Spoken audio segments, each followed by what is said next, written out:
Please log me in as interpreter. This is Spanish interpreter. Please log me in, Spanish interpreter 2. Thanks. We'll take care of you in just a second. Thank you.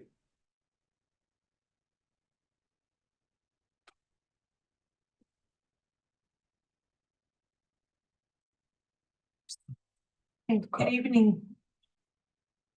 Good evening, everyone. Welcome to the Board of Education. Today's business. Bonsoir à tout le monde. Bienvenidos a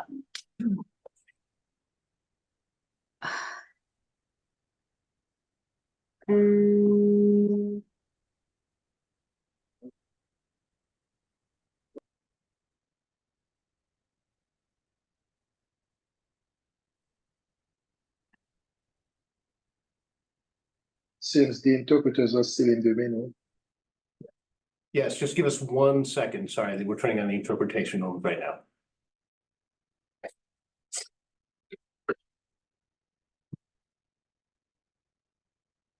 Thomas online.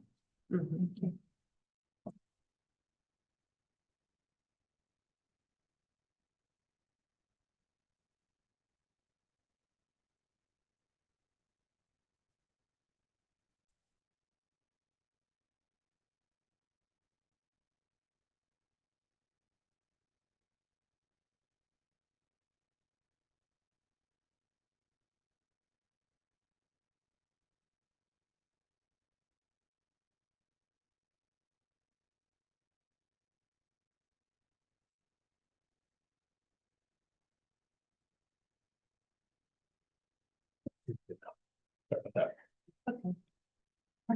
Good evening, everyone. Welcome to the Board of Education Board Workshop Meeting. Today is Tuesday, March 5th. Time is now 7:03 p.m. With me this evening, I have Howard White, Ashley Gulyas, Janine Randolph, Kara Bakey, Sherry McCready Pritchard, Samantha Pleasance, Mary Ellen Flaherty Ludwig, and Colin Hostin. Also, Dr. Alexandra Estrella and her cabinet are here. If you could please stand for the Pledge of Allegiance. Pledge allegiance to the flag of the United States of America and to the republic for which it stands, one nation, under God, indivisible, with liberty and justice for all.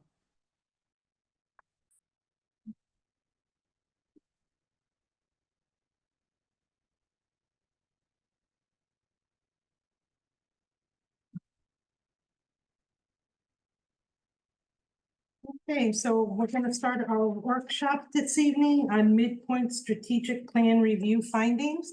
I'll transfer the meeting to Dr. Alexandra Estrella. Thank you, Chairperson Carpio. Good evening, everyone. Thank you for joining us this evening. Before we go into the meat of our work today, I want to take a moment to share a few words with the board in appreciation of their outstanding work throughout the scope of the year. So in honor of Board of Education Appreciation Month, I would like to take this opportunity to thank you for your dedication and commitment to Norwalk Public Schools. Your service to this board is appreciated not only this month, but throughout the year as you help guide our district to provide the best education for our scholars. The Board of Education connects the will of the community to the education of its children. We cannot thank you enough for taking on this great responsibility, willingly volunteering countless hours towards the advancement of public education. Every day you show your commitment to the children of Norwalk and wholeheartedly believe each and every one of them can be successful learners. You believe that the best education is tailored to the individual needs of children and work closely with parents, educational professionals, and other community members to create the education vision that we aspire for our scholars. Thank you for providing that solid foundation for our school district, which encourages enthusiasm for learning. You are our strongest advocates for public education, and we thank you for your service. With that, in your desk, you have a plaque of recognition, which states in recognition and appreciation for your ongoing commitment and dedicated service on the Norwalk Board of Education. Thank you for your contribution to our success. We can't do this work without you. And this month, as we celebrate and appreciate what you do, I don't think people recognize how many hours you put in as a volunteer to the service of public school education. And this month, we want to recognize that, and we thank you. I always say, when I meet with my colleagues, that I'm very fortunate to have such an outstanding board to partner with. I don't think many of my colleagues can say the same.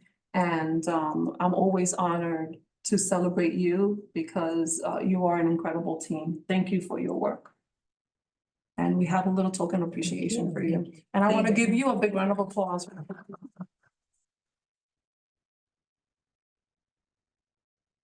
I'd like to say that I thank you for the showing of appreciation. I don't know about the other board members, but I really do enjoy the work. I appreciate the support of you and the staff, and it provides me with an opportunity to have some ongoing learning in an environment that is very informative and supportive. So thank you.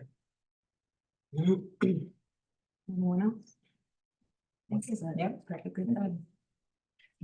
So with that, we had the opportunity a few days ago, last month, a few days ago, to go through an intensive conversation around where we are at the midpoint this year in accomplishing our goals.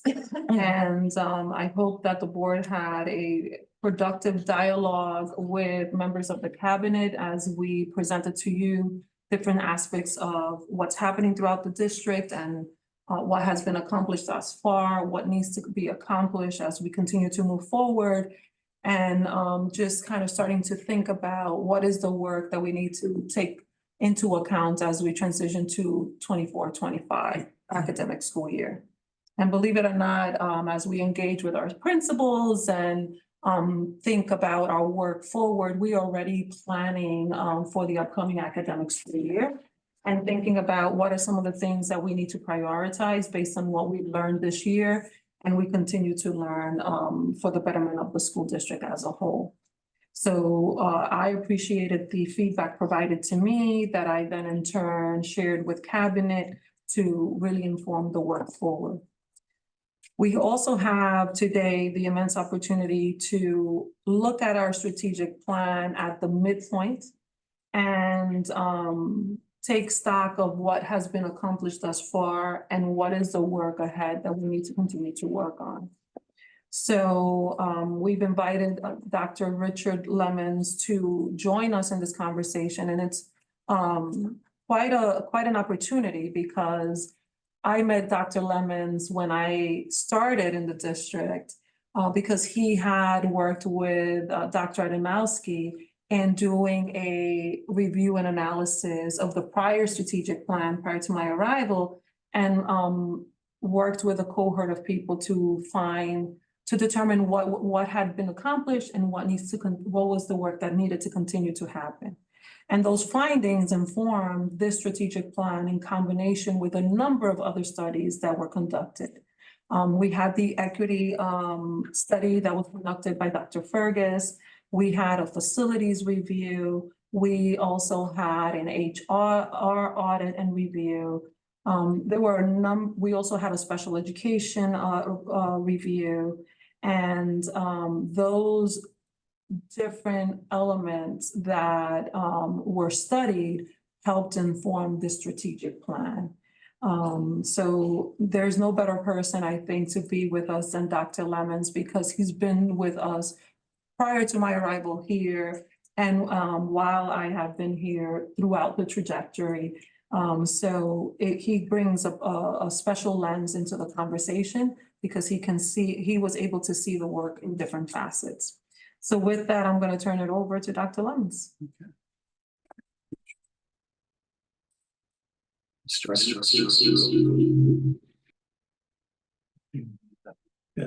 You're yours.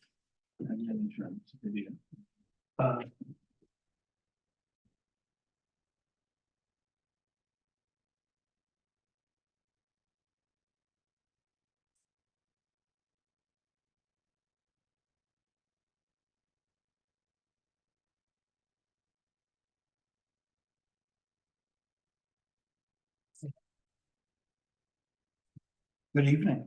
It's a pleasure to see you all again. Feels like it was just last week with you for the last time.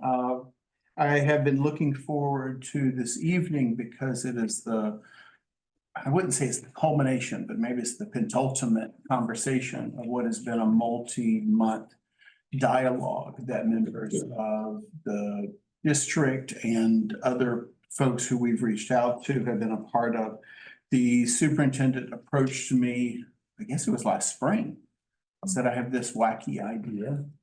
Why not have a third-party review of where we are in the strategic plan, how well we're functioning in relationship to the strategic plan, any things that we've learned that can leverage, help us move faster, further, better in the second half of the strategic plan. And we at Partners for Educational Leadership really welcomed that opportunity because it's been our belief, and we've said this to the community of Norwalk many times, that a strategic plan is only as good as it gets used and reflected upon, and that that process of using it, putting it to work, reflecting on action, and then retooling is the way to keep it a living, breathing document. And the fact that we were taking time to say, let's pause a moment and gather data and talk to people and look at artifacts and figure out what we've learned. I am before you with, I would say it's the report, but this was as much of an exercise of figuring out what not to bombard you with tonight so that we could stay at a high enough level. So there might be questions that you have at the end of this, or what about this and what about this, that I probably can speak to. And so we're going to invite you to take notes throughout, and that I'm going to try to cover the whole of the presentation and try to stay at a high enough level of strategic view so that we don't get lost in some of the details, especially details that you probably already are aware of. Stay at those higher levels and then structure a conversation after that presentation where I think bigger things will happen, where you'll have an opportunity in small groups to talk to each other and say, what did I really hear here? What stands out to me? What are the implications of it? And then, as you will hear later, we're hoping that then that leads into a whole nother conversation a few weeks from now, where we say, how do we think about the practical implications of this, especially as the district moves into goal setting for 2024-25, and really make sure that this isn't just a report, but it's a feedback loop that drives the work. Ask you to think about wonderings and standouts. And again, that there are many slides here and they're printed 2 per page for those of you who are looking at the hard copy. And some of them are text intense. So just again, I promise you, I'm not reading you slides tonight. I'm going to stay at the high level, and I might refer to some of those data points to tell the fuller narrative, but I'm not going to read you slides. I'm really going to tell you a story of where we think the district is in its implementation of Future Ready for All. So again, that's what we're suggesting that you do along the way. Table of contents is really a reference if you're looking through this your own, but I'm going to lead you through this. It's probably worth going back in time just a little bit. I don't know if you are like me, but I have lost the capacity to know when things happened. Starting in 2020, this time warp began, and I don't know whether it was 20 years ago or 2 months ago. And so it's worth just going back and talking about this period of time just before the strategic plan process was started, and then the strategic planning process and the adoption of the strategic plan. So in the March of 2020, as you'll recall, we began to realize that there was something afoot, even though we had had cases in the US for weeks. And suddenly school districts across the entire United States kind of sent home kids on a Friday. And so we'll see you. Maybe you'll be coming back next week. Maybe it'll be 2 weeks. And then what we realized is we were entering something that really was unprecedented, at least within the last 100 years. And it led to virtual schooling, and it led to a summer planning, and it led to us figuring out what would schooling look like that next year. It also so happens that your previous superintendent was retiring at that moment. Your current superintendent had already been identified and was kind of moving in, and we met that summer. And then in the fall, there was already quite a bit of work done. So some of that was the byproduct of work of the previous superintendent, and part of that was the byproduct of Dr. Estrella. And she mentioned several of these, but I'm just gonna reference some of them. My organization, which is currently known as Partners for Educational Leadership, but at that time was known as the Connecticut Center for School Change, was in the midst of conducting a capacity and coherence review, which is basically a systems review. How does the organization work? How well is it aligned and coherent? You had Dr. Eddie Fergus conducting a disproportionality study. You had the Urban Collaborative conducting a special education review. Yours was a district in inquiry in a beautiful way. There was all of this work going to better understand what are the challenges, what are the opportunities, what are the assets, what are the areas of improvement. And when we entered that winter and our report was produced, the superintendent and board invited us to put a bid in for leading a strategic planning process. And from our vantage point, it was the perfect storm. It was this opportunity to be a part of a community conversation, a community that we really cared about and we think is really important to the state of Connecticut. And these other studies had been done. So there was this raw data to draw upon, and there were people really committed to thinking about where is the district going inside and outside of the district. The ultimate plan was adopted in July of 2021. And that process was byproduct of a pretty long 6-month process. Excuse me, I'm having trouble here this hour. That involved a task force that helped advise and set direction, and that included board members, administrators, teachers, community members, parents were all part of that process. We gathered a whole lot of data outside. We looked at those study reviews. We had those experts who had done the other studies come in and ultimately worked through a process of developing a plan. The purpose of this study, as we've talked about, is really to gather evidence and create a feedback loop that could drive continuous improvement and to make sure that as you go into the second part of this strategic plan that you're still working on, that should carry you at least through 2026. That was the original aspiration, that you are refining and growing and developing and leveraging that better and better and better. The essential questions that the task force kind of landed on, which were rather straightforward and I think brilliantly simple in all the best ways. To what degree is the plan actually being used and in what ways? And that's not a novel question, because we work with many districts that spend a lot of time developing a plan and much less time looking at it after the plan is developed. It kind of sits on a shelf and it looks pretty and it decorates their website, but it's not often that district or those districts who operate that way actually refer to it, link to it, think about it, reflect upon it. The second question is, to what degree is it having an impact? Because one thing is it being used, it's another, so well, it's actually influencing what we do, but the results that we're producing. And then lastly, can we derive any kind of implications for moving forward? And I think those latter part, you'll feel that they feel different in scope, some of those that we've chosen to lift up. And I'm sure you'll have questions about them at the close of this.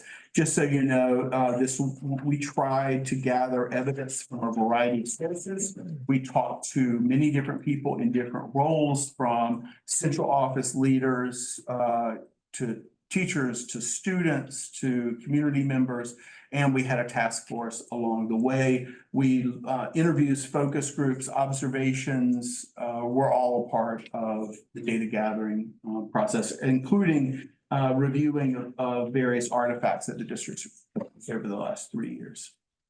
Okay, so enough throat clearing. Let's get into the findings. So question number one, again, to what degree and in what ways is the strategic plan being used? Sometimes you'll see me referring to it as the strategic plan. Sometimes you'll hear me referring to it as Future Ready for All. So I think two big findings in this area. The first is that there is considerable evidence, overwhelming evidence from a variety of sources, well triangulated, that the district really is using this plan. It is being used to set priorities, to set annual improvement, continuous improvement goals. It's being monitored, it's driving performance management. And I want to give you kind of just some of the ways. What does that look like? Now, you've heard about much of this. Just last week, you've heard examples of these. But I just want to give you some illustration of what this looks like. So teacher evaluations linked to performance management goals. Departments have goals that are linked to the plan. And sometimes departments have ownership of a particular part. When we talked to administrators at the office and the building level, they told us this is the thing that we're working on. It is all about the strategic plan, and everything we do is kind of filtered through that. We have a school improvement planning process that is anchored and linked to that. So it kind of rolls down into schools, and school communities have an opportunity to do this. There's a lot of reflection. There's a lot of stock taking. There's a lot of checks and meetings of, well, where are we in the process? Did we achieve what we wanted to achieve in that last quarter, in that last month? And meetings are often used, time is set aside to really work on that. The second finding, so again, I don't want to rush past this too quickly. So is the strategic plan being used? Yes, in multiple ways. And we saw evidence of it in artifacts. We've seen lots of evidence in meetings. Just last week was a perfect example of that. That was entirely anchored in the priorities of the strategic plan. And we saw it we heard it in interviews when we asked principals and central office leaders and teachers, tell us about what Future Ready for All means and tell me about how it shows up. That was the first question in most of the interview protocols. Tell us how the strategic plan shows up in your daily work. And people generally had very clear answers to that and had a clear sense of how the strategic plan was driving the work, which relates to the second finding under this first question of in what ways and to what degree is it being used. And what we found is that there's a lot of evidence that it was a coherence making device. So beyond something that was driving and it was a performance management tool, it was the way that people are constructing meaning about the work, and people were seeing the connections. And this is not just by happenstance, it's really been done by orchestration. The district has set aside time, energy, and resources to not treat this as a document that sits on the website, but a document that we want people in.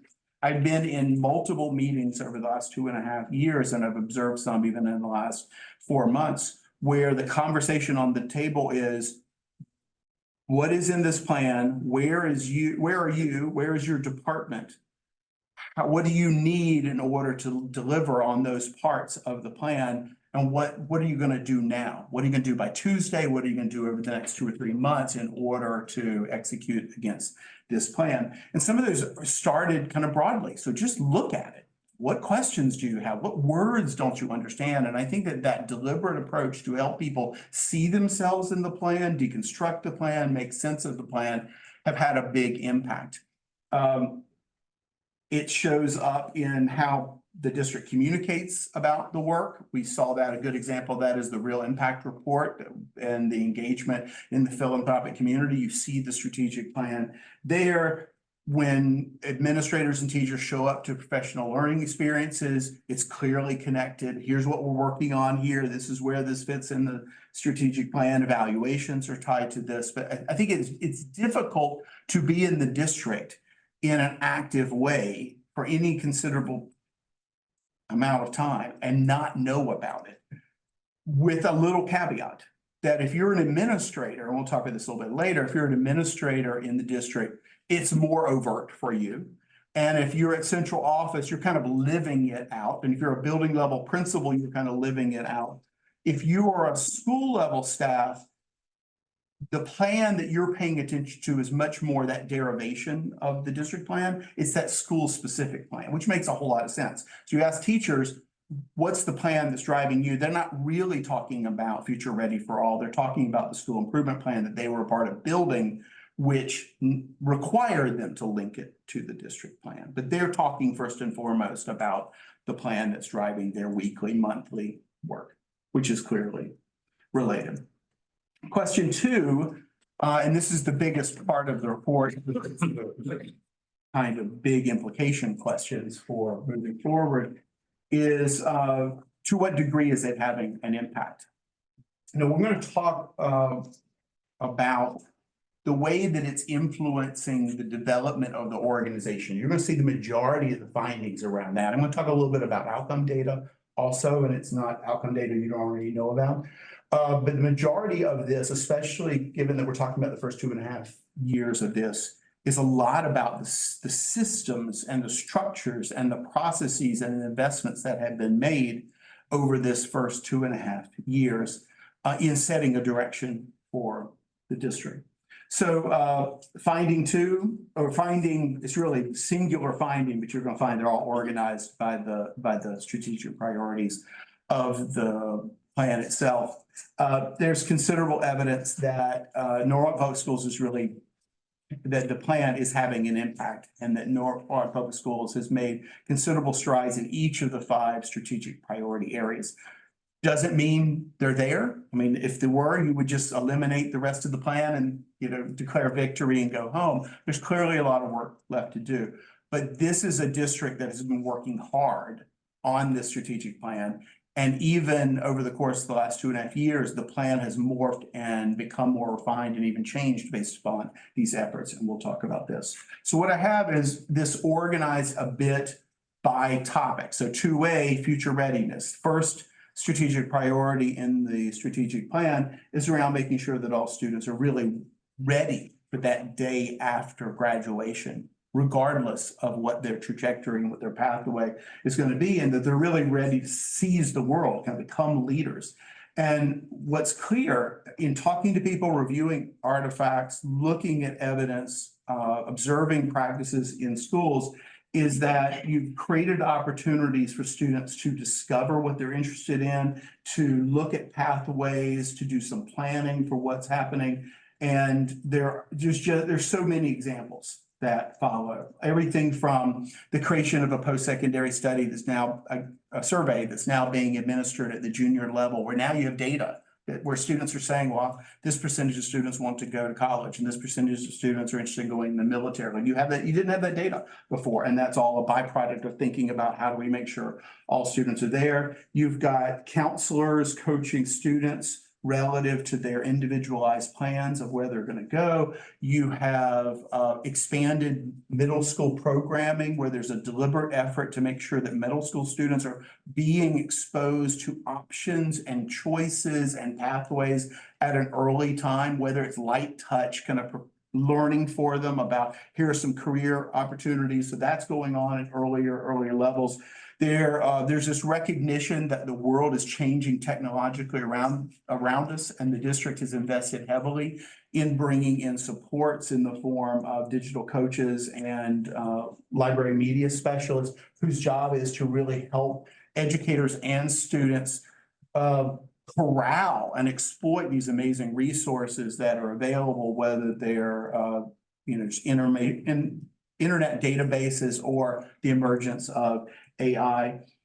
There's an effort to make sure that we've got devices in the hands of students at a pretty universal level through the Digital Prowess and the Verizon Innovative Learning Group. We have the Marine Science Academy as an expression of a commitment to pathways and providing, you kind of leveraging the maritime history of Norwalk and its location and making sure students who are interested in some form of either marine biology or STEAM studies have access to that. And then you've also expanded offerings to kind of the elite academic programming of IB at elementary, middle, and high school. You also have been paying a lot of attention to whether students are on track, and you've got evidence that that is improving a bit over time, especially 9th grade on track rate levels. So we have a second element of the strategic plan, and I've got a second slide that this will roll into, is around equity. And I think that you would have to be asleep like Rip Van Winkle under a rock to not see the commitment that Norwalk Public Schools has made to trying to make sure that this district works for each and every child, regardless of any characteristic that might have suggested they wouldn't have fared as well in the past. There are considerable resources, energy, effort, professional learning, all organized around ensuring the success of each and every child. Are we there yet? No, but there are important first strides and kind of secondary strides that have been made. A lot of that work is directly related to the school improvement planning process, which shows up on multiple slides. So again, we have this process that you've designed where schools are taking the district plan and then they're making it their own, but based upon their data, their reflection, their students, their faculty. But there are some parameters, and one of those parameters is that schools have to have a goal around equity disproportionality. They can't dodge that one, nor can they dodge instruction. So it's a requirement, and schools are working on that. You've had a long-standing relationship with Dr. Eddie Fergus, who did the original disproportionality study and continues along with other folks and the rest of his team to provide professional learning support. You have a teaming model where there's a hub of learning coming in centrally and from the outside, and you have teams situated at every school to turnkey that professional learning around equity. You have multiple support structures. You've been with Connecticut Rise Network, you continue to track on-trackness to college and career, and you're looking at disproportionality with that. You produce data dashboards to help leaders make decisions and keep following through with that. You've made sure that policies around lotteries were open, fair, transparent, and on a single timetable. It's a policy that's all about access and fairness. Increased programming. You've really significant work in reducing disproportionality in expulsions and suspensions. Really fantastic work around graduation rates in this area. A lot of celebrating happening in the community, and you have, and this will come up later, the community coming out for it, but important moments where there's celebrations of diversity and celebrations of representation and cultural background. And then you've done partnership work to do some of the wraparound sports, including hunger in the community. Excellence. So this is a part of the strategic plan that's about figuring out how to execute all your best systems, but also delivering results. So there's a number of findings here. First is pretty early into the strategic plan, the district restructured central office in a variety of ways to line its services up with the strategic plan, change its orientation in relationship to schools to try to position itself as a capacity building and as a service organization in service of developing and enhancing the work done at schools. Couple of highlights on that, and there's much more to this, and you all know this, but research and analytics department, that's a big part of what came out of the strategic plan, and the ripple effects of that, I think we're still feeling in very positive ways. And then again, some restructuring around, collapsing of departments to pull together, to reduce silos, to attack parts of the strategic plan in unison and in coherence. You've developed a whole lot of processes, protocols, and ways of attacking data-driven decision-making. You've got a data dashboard now. You've got meetings with data leads at the school. You've got a school quality review, which is going in and gathering quantitative and qualitative data against a rubric to provide kind of objective feedback to school leaders about where they are. You joined the Rise Network, which is one of the kind of leading organizations and communities of practice around the use of data, especially at the secondary level, to drive improvement. You've brought in the data fellows from Harvard. That's a huge asset and resource. You bring them individually, but you're also, just like you are with Rise, linked now into pretty broad networks that go across the state and with Harvard, the nation. And that's a pretty big resource around that in data. Now I can't even see what I have under this one. I'm not flipping through my hard copy. There we go. Lots of professional learning. the district has made concerted efforts to understand that if it was going to achieve and make progress on any of these categories of work, it needed to invest in the capacity building to pull it off. It has worked from the assumption that people would have done these other things if they had the capacity to do it.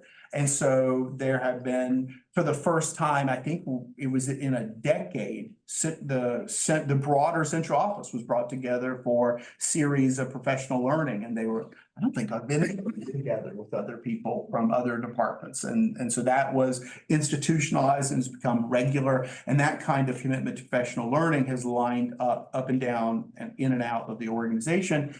But it's always been tied to the strategic plan. What I think what people describe is that you don't have random acts of professional learning. Norwalk isn't just sending people out to random conferences just because they're in exotic places, and you're not just bringing in keynote consultants because they have flash and they just released a book. It's always anchored. And more often than not, you're designing professional development from within, led by leaders within the organization, and always aligned to the strategic plan.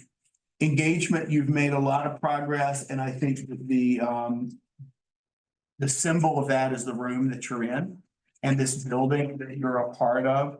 The district has made concerted efforts to try to build a new relationship with the community, broadly stated.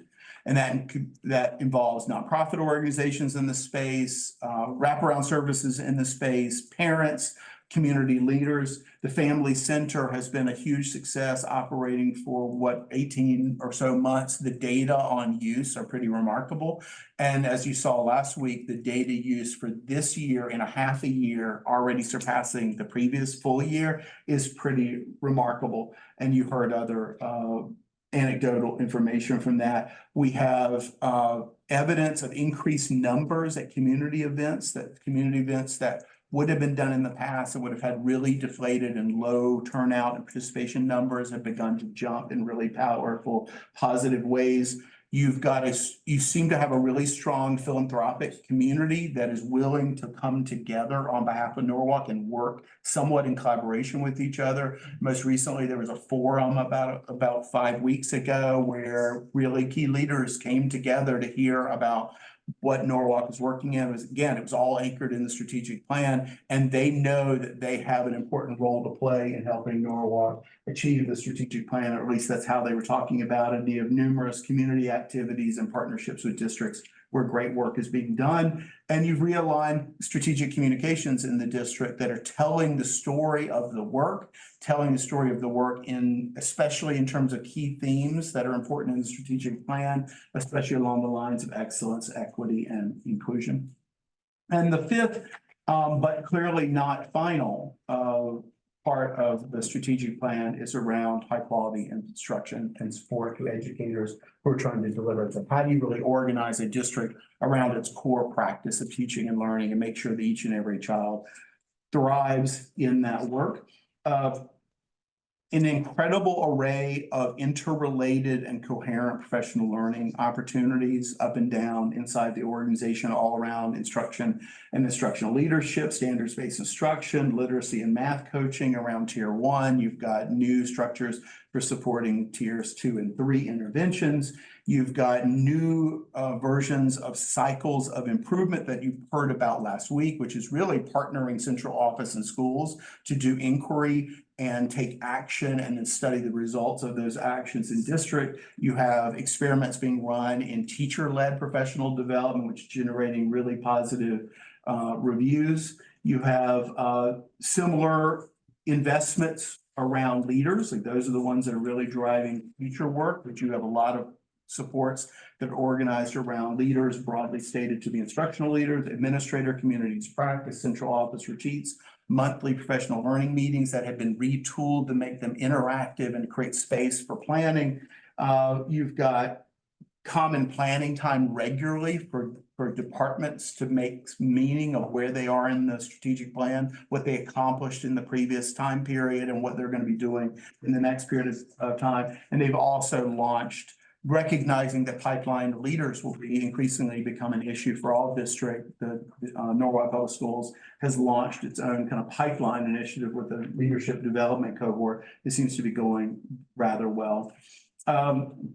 You also have the school improvement plans that are being linked and aligned, and just like we mentioned before, the schools have a lot of freedom in creating their goals, but what's they're required to do is make sure they address certain core issues. Equity is one of them, instruction is another. So there's a mechanism in place where the strategic plan is operating and creating coherence, and schools are lifting up and having to stay focused.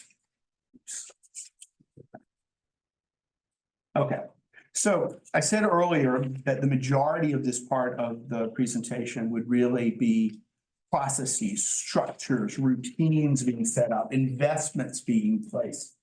But I think it's worth at least talking a little bit at a broad level about data. You're a very knowledgeable board. I've learned this about this board. And so I'm not feeding you information you don't already have, nor am I going to try to do a sophisticated 20-page PowerPoint slide deck with bar graphs or anything like that. But I will point out that Norwalk is like every single school district in this state and every single school district in the United States is still in the middle of finding the ground it lost beginning in 2020. We have we have data sets and we have research that show that our cohorts now are not performing where previous cohorts were at the same mark in their educational career. The trend lines for Norwalk are very similar to the overall state trend lines in Connecticut.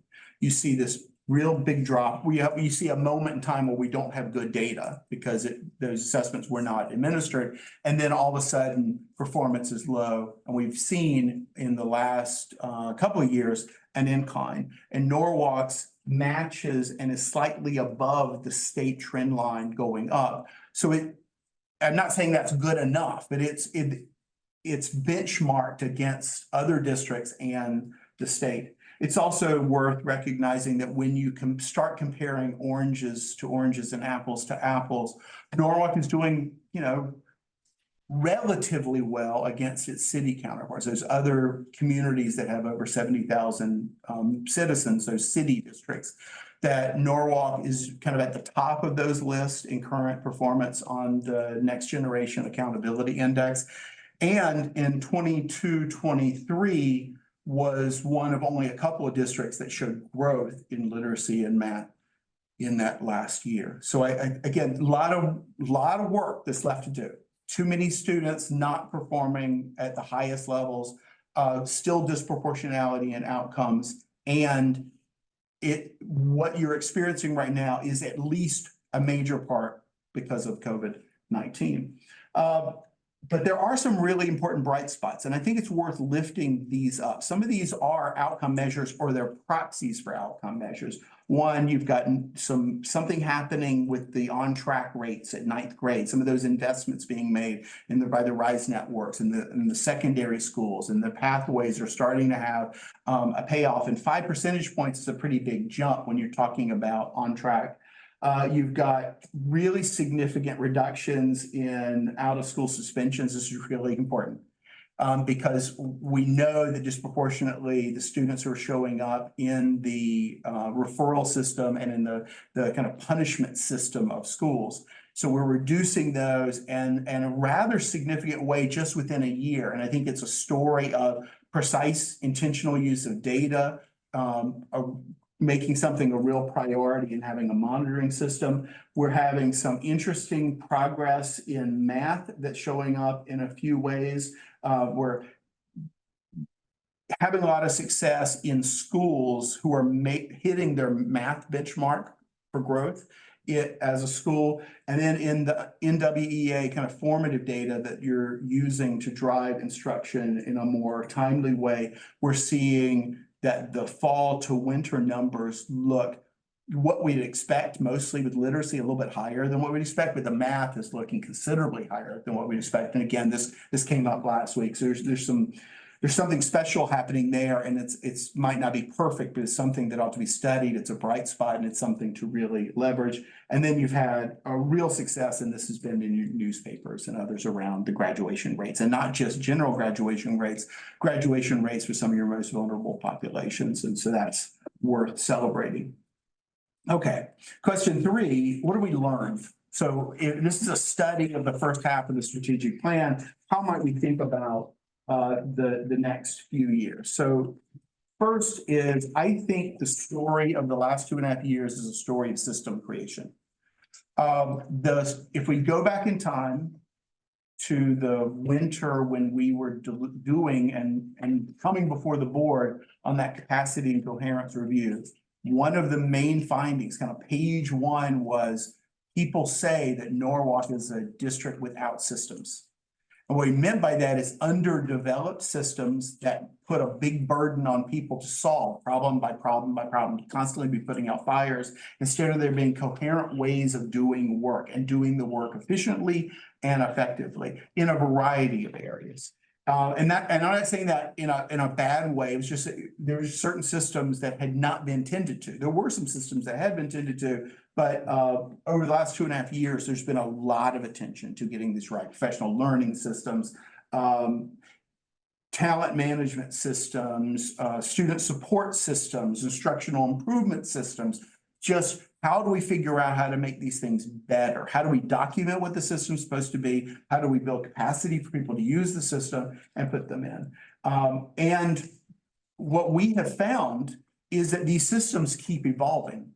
So the district figures out a system that's better than the previous system or the non-existent system and puts it into place and realizes 6 months later, oh, we can make this better and we can fine tune it. And some people would go, oh my gosh, that's just so much. You keep changing things on us.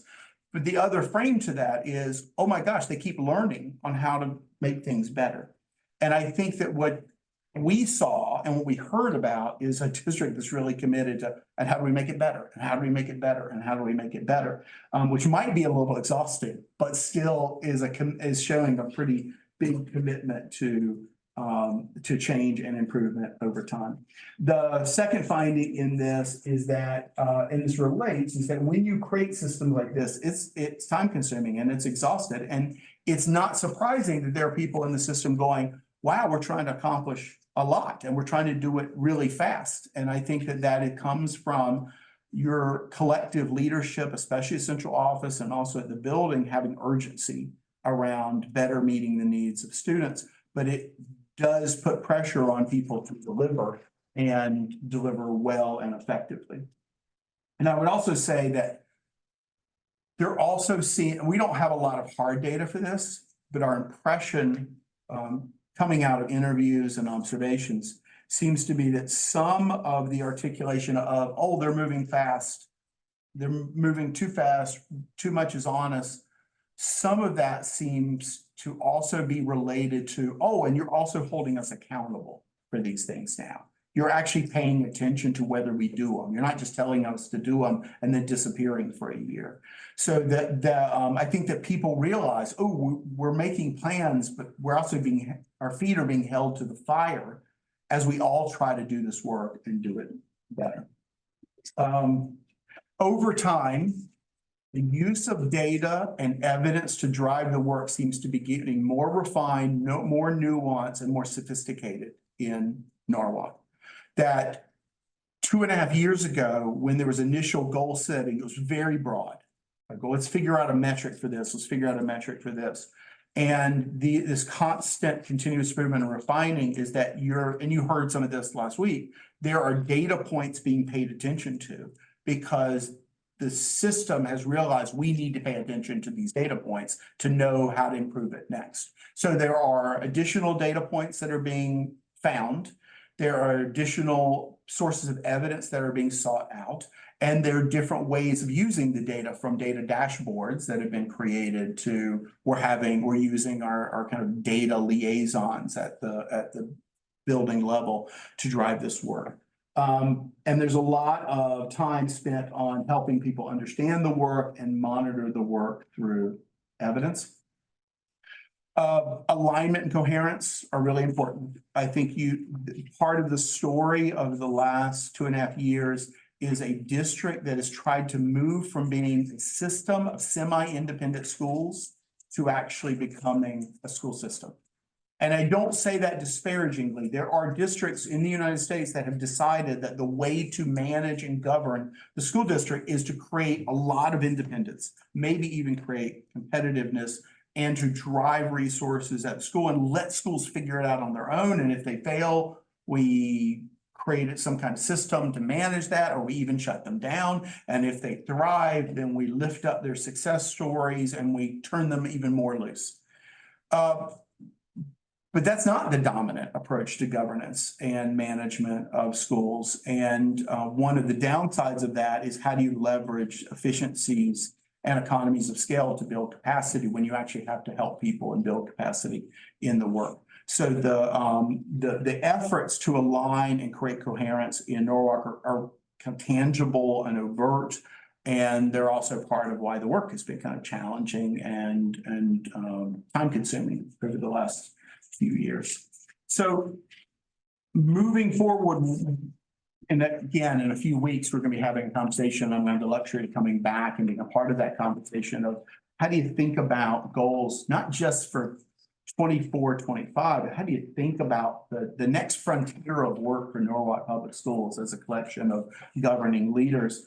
And I was talking with my colleagues and a number, we were trying to think about what do we lift up? What seems important to us beyond just the literal findings? And there were a small number of big themes. One, and you're going to, probably the through line is all this, you're going to see a lot of continue, because we think that you're on the verge of seeing the return on investment, and sudden left turns might not get you those returns. So one, continue a focus on ensuring future ready for all. This is not just a technical issue. This is a moral issue that this is my 2 cents. Whether a student scores a little bit higher on a math assessment in 3rd grade, okay, great overall, but is that going to change the trajectory of their life? And maybe not. 2 more questions right probably won't make a meaningful practical change for them. But graduating them with a plan, graduating them with the tools necessary to thrive no matter what pathway they pursue, graduating them with where they possess insight about all the opportunities that are available to them and how to take ownership of your life, and to figure out how to self-regulate in that kind of scary world after graduation. And that's going to require some more work. And there's a next level of work to that. Continue defining, refining. We heard from students and teachers and some administrators saying, we know conceptually what this means, future ready. We know what's behind it, but we also need to talk about literally what does it mean? What are the defined competencies and skills for future ready? How will we know if students are really there? And so we take it from the theoretical, we move it into practice. Students will tell us at the middle school and high school level, they can mention indirectly these things that we know are connected to what happens after graduation. But when you talk to most students in Norwalk, they don't know what future ready means. And when we ask more deliberately, we get rid of the jargon. How is the school preparing you for life? It's a little murky for them. Part of that is because they're adolescents. But here's my hypothesis. It's going to be really difficult for a district like Norwalk to transform students' relationship to future ready without them being a part of it. Right. So if students don't say, oh, I know what future ready means, and here's what I've got to do, and here's the resources that are available to me, and here's even what the school's demanding me, I'm not sure you're there yet. So I think there's a level of work there that's going to become really acute, really fine, and it's going to be really important to really start to see the results. Students say, I want to know more about the options earlier. I don't want to just learn in high school. I don't want to just hear in 8th grade about this one pathway to be a plumber, or I don't want, even in college, even if I kind of have always thought I wanted to go to college, I want to know more about that mysterious world. And they find that the support, they know that their support's there. They know that there are counselors, they know there are teachers at the ready. I think they want more. And this notion of early and more varied exposure to options seems very important from the student's point of view. And to this note of being practical, the other presentation that you were going to have tonight would have been a nice pairing, but we would all been asleep, not for her fault, all because of my fault. The fact that the district has been investing in a porch of the graduate is a great place to start in tightening up what does future ready mean. It's not just these two words put together with a hyphen. It is, it's a set of defined skills and competencies and disposition that we know are essential for success. And what does it demand? And then that raises a whole lot of questions. And I know that's part of the presentation that will be coming for you in a couple of weeks around, well, how do we put this into place? And what will this mean on how we assess these kind of skills and competencies for students? How will we know if they're really possessing these? What are the curricular implications? What are the instructional implications? What are the programs we have to build so that each and every child that walks across the stage doesn't just possess a diploma that says they collected this many Carnegie units? They will possess all those skills, competencies, and dispositions necessary to thrive. So I think that's going to be a really important leverage point for you. And I'm just teeing that up for that presentation that will be coming very soon. Keep investing in data and metrics. I have just seen the sophistication of this district over the last 2.5 years in its capacity to talk about how do we measure, how do we know, how do we monitor, and how do we keep getting better. Again, we're not all there yet. Most organizations aren't in this space, but it's investments in creating a department and central office to own a big chunk of that work. Its partnerships with the RISE network, with Harvard, are really important investments. And these might be kind of expensive. So from a budget management situation, my outside perspective would be try to figure out how to pay for it, or how to find partners because I know you had some partners who were really interested in supporting this in the past, and hopefully they will be going forward, keep leveraging those. Keep working on equity. The work that the superintendent and Dr. Fergus and other leaders in this district helped launch 2.5 years ago continues to go, and there's a lot of work that is left to focus on. So what we know is that people know this is this is the one thing that when you ask, what's this district working on? Everybody knows it's working on disproportionality and equity and inclusion.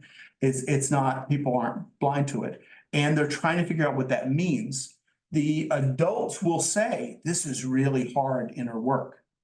As an adult who's 30, 40, or 50, I haven't had to have these conversations historically, and I'm not good at them. I came up in a family that never talked about race. I grew up in a community that never talked about race, and suddenly I'm having to figure out what are my biases and how am I contributing. But I heard in interviews people saying, this is stuff that makes me uncomfortable, but it's work I have to do.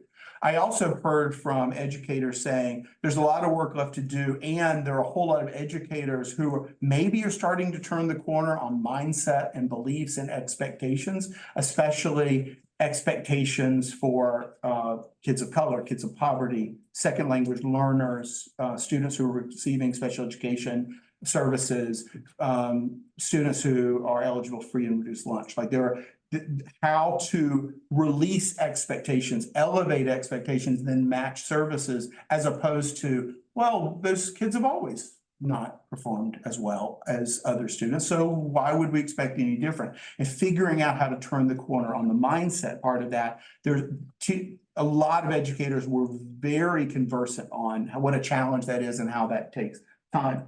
Students will say, and they did say, that they still see racialized incidents happening at the schools. So students of color would say, I've been called words, and adults, I'm pretty sure, heard it, and they just kept walking so they didn't have to engage. There are times where I don't feel as comfortable in a certain space because of my race or my ethnicity or my background. And I don't have this in the report, and I really need to put this in the next version. Students were quite eloquent in talking about their classroom experiences too. Students would say almost in chorus, in unison, that when we asked them, without telling us the name of a teacher, say, think of the classroom where you had the most powerful learning experiences in the last 2 or 3 years, that you'd see them light up they'd know exactly, instantly would go to that one or two classrooms, and they could describe the characteristics. And they describe things like a teacher who knows I can learn. That's an expression of expectations. A teacher who holds me accountable. A teacher who builds relationships with students. A teacher who looks like they care about the content that they're teaching. A teacher that is kind of energized and excited about bringing life into the classroom and creating a space for learning. And when you then asked, how does that differ from others? Every single student that we talked to could give you almost nightmare stories of classrooms down the hall where the expectations weren't there, the relationships weren't there, the rigor was not there, the intellectual engagement wasn't there. And students talked about kind of playing school. That I can go into this classroom and I know what I need to do just to kind of survive and get the grade and not get in trouble. But I'm not excited to be there. I'm not owning the content. I'm not sure if I'm going to retain any of this content long term. And so you have variation, which is an asset. You do have bright spots, and the students can point to those bright spots. So I would also, another thing, a subtext to this is keep listening to your students. I know that there have been systems created in this district to really start listening to students, and I would keep doing that.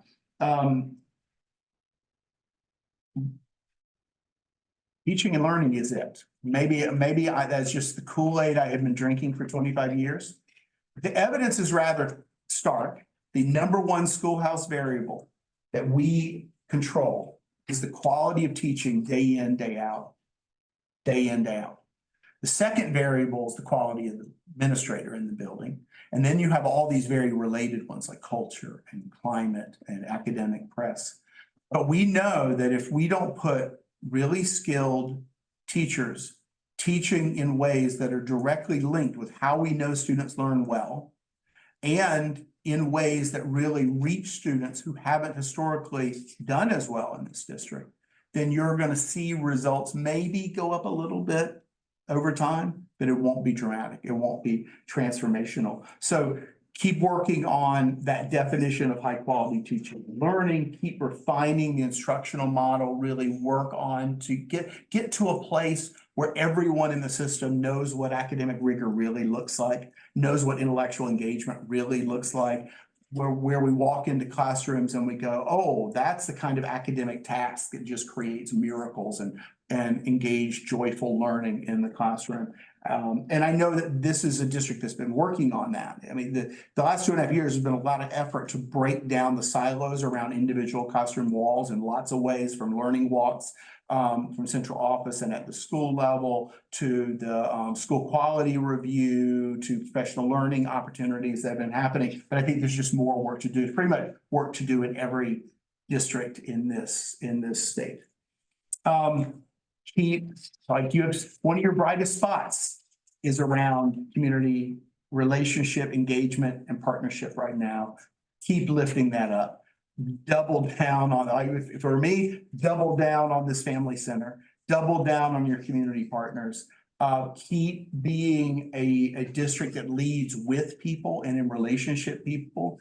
Because I just think you're going to get a bigger return on your investment. The evidence on the importance of family engagement and family partnership in the education of kids is really clear. And so the more you can do to have parents showing up, being excited, being knowledgeable, and feeling as if they have access into the community, access to resources that are available here, I think that's a really important. And also keep leveraging your philanthropic community. So I told you I was going to go through a whole lot of material at a fast clip, because part of that is I want to get to a conversation. And so the superintendent and I were thinking about this, and what we decided we would do is disrupt that kind of classic expectation of, now let's just open it up to Q&A, which keeps it stilted, keeps the energy low after a long presentation late into the night. And what we were going to do is get you into small groups with a few questions that we want you to talk about for a few minutes. One, like, what strikes you? What stands out? What seems particularly important in that avalanche of information, even though I tried to cut a lot of it out to make it manageable for this evening. Two, what are you wondering? And talk and see if your group of three can reach some consensus on, well, here are two or three or one or two things that we really like Richard to talk more about. And we think that will produce really great questions, and it might also synthesize the questions in really powerful ways, link ideas together. So I know that we have 3 different spaces that we can break into superintendent, but I'm not exactly sure what those spaces are. So I'm hoping someone can provide some of the logistical direction so that we can get folks into these 3 groups. So we have 3 spaces. One group will stay here. So I'm thinking group 1 because Colin is remote and stay here, and we can they can use the virtual tools in the room. The second space for group 2 is in the hallway. There's a table there, and then the third space, did we keep it in the it's in the community. It's down the hall in the conference room. We have cameras set up in those spaces. The conversations will be recorded for the public. The conversations will be uploaded tomorrow. Because they're being recorded. So those are the 3 spaces.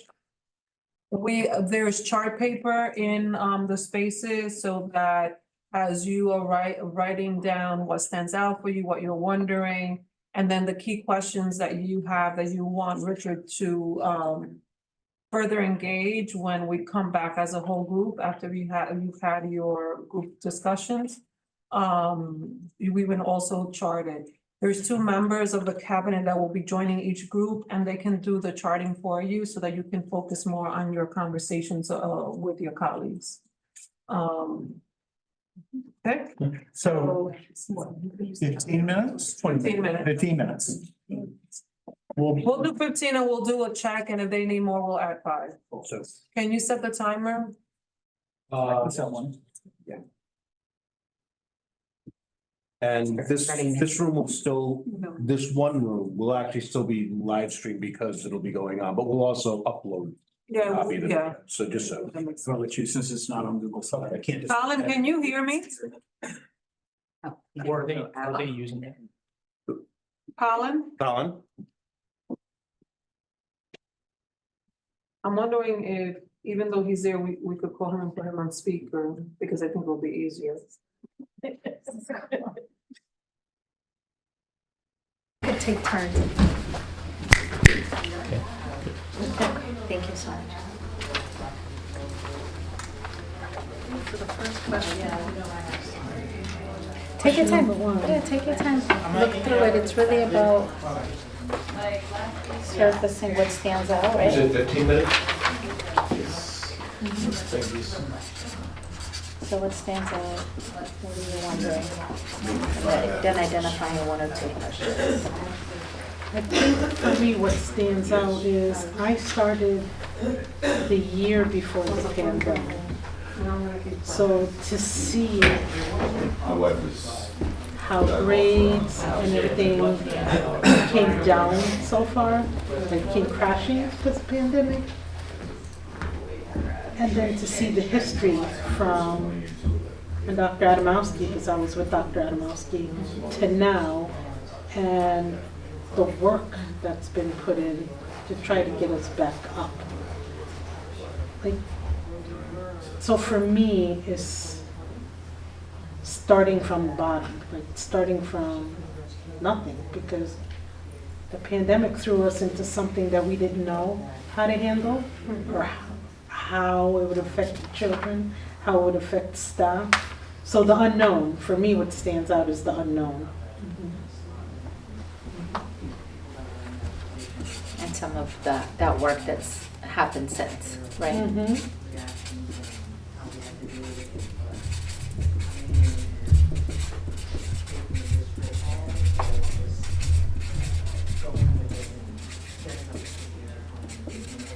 It's good to have both of your perspectives because you're just joining and then you're one of the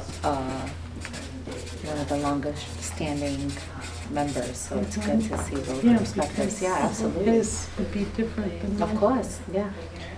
For me, I would say what stand out is with the strategic planning part of it. When I read it from before I became a board member, and to see the improvement of it and the data part is really a piece that really stands out to me, for the simple fact that, you know, that data team is a one-man show. And to look at the improvement and to look at those who came in to work along with the team, to see the great success of that, you know, that's important for me. That was the thing that more or less stands out for me as well. More for us and the teachers are getting their own data day to day because the teachers are going to be assessing. And if I don't capture anything correctly, just let me know and I can adjust. The other thing that stands out for me is looking at all the programs and things that have been put in place. The community involvement is so much bigger now than it ever was, in my eyes, since I started. I don't think that we shouldn't get data. I think that we should be very proud Like of events, or how are you defining community involvement, like events and Because that type of stuff? events, focus groups, the task force is what, like over 40 people? And that Okay. was 6 months of meeting after meeting after meeting, and it was community, because it wasn't just NPS. Yeah, several task forces, right? Yeah, but you had the facilities task force. Yeah. We had this task force. The safety The task force. safety task Okay. forces. There was a lot. Okay. What also stand out for me also was the equity inclusion. I just think that's, you know, that's a very sensitive issue. That's a very sensitive conversation. But the fact that, you know, those are aware of it, they understand the concept and how everyone has basically come together to work on how to correct and fix and come to a clear understanding. So that part of it really stands out to me, because that's a very sensitive conversation, you know. So, but when you add kids into it, it makes the conversation a lot easier, because now you're hearing it from a kid standpoint. And when the Right. kids are expressing themselves, it gives them a clear understanding to what it is, as we as adults sometimes try to overlook. You know, you can't overlook anything when it comes to these children, because they're very clear and strong on their feelings about it. They're the recipients of the Right. experience, right? Right? Yeah. And the student voice is big, not just equity and everything since the. That's another standout, Yes. student voice, yeah. The student voice in curriculum, in policy, in facilities, I mean, that's a huge difference now. Yeah, for the central office, for the, all the public facing. Now, what also stands out for me is, you know, noted on the outcome, you know, when you talk about the reproduction as far as the out-of-school suspension, you know, that's a concern. That rate, You the know, so that percentage. The stands out for reduction me. that we've seen. Right. You know, so, you know, that's something that's gonna always improve in time. It doesn't matter to what it is, but that number is a very high number. Authentic assessment, because one of the things that we've been talking about is how do we build opportunities where it's more of a twofold, and that's what we try to do. What stands out for me is the number of philanthropic partners and grant money that has come in is huge, because if it wasn't for that, there was so many of these programs would not be possible. Like the data piece. Exactly.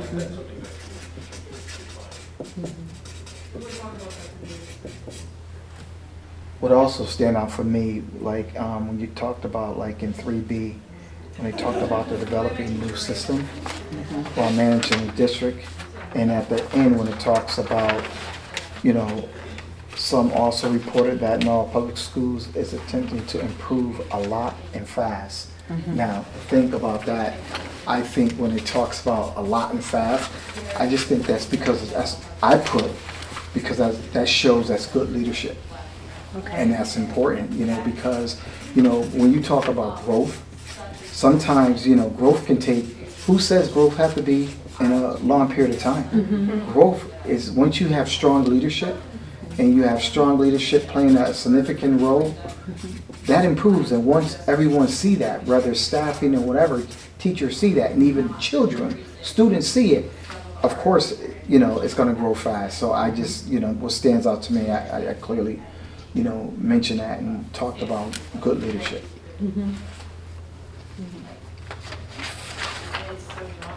I've also seen, when it talks about the transparency of the budget, is the difference from my first year of budget season to now. The communication to the public is more transparent, and communication with the Common Council is more transparent. Yeah. Yeah.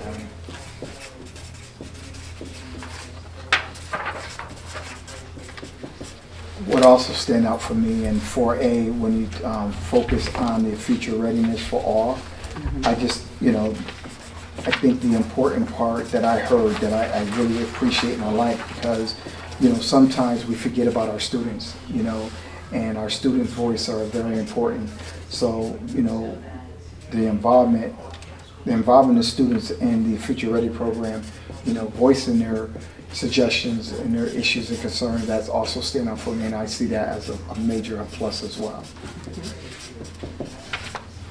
We have 6 minutes left. Nope, it's okay. I'm What's our just, next question? I'm just giving you guys a time, Charles, okay? That's it. You can continue.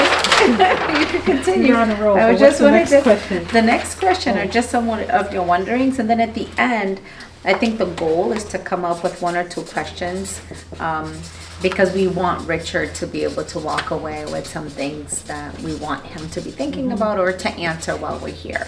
But the next part are wonderings. But if you still have some things that stand out to you, that's fine. I just wanted to give you guys a time check, okay?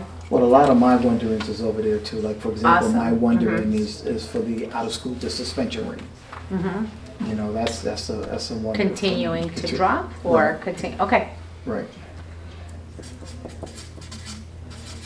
So how do we maintain that traction Right. of it continuing Continue to to drop? drop. Okay.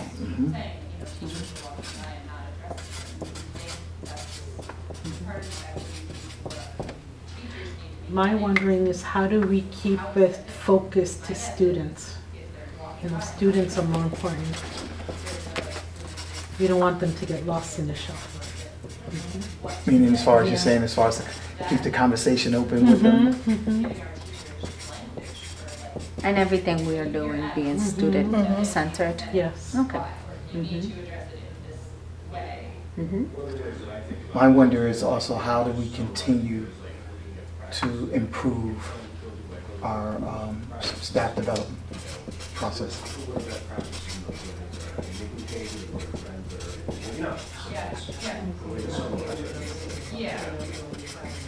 Is there a particular aspect of it that you're, out of my own curiosity?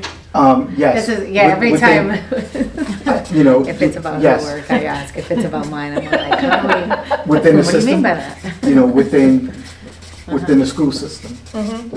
You know, Yeah. you have teachers out fully developed that can be able to conduct their own, you know, some type of staff development. Do we look to implement them and add them to that piece if you're not already doing So that? utilizing staff, Right. okay. Good.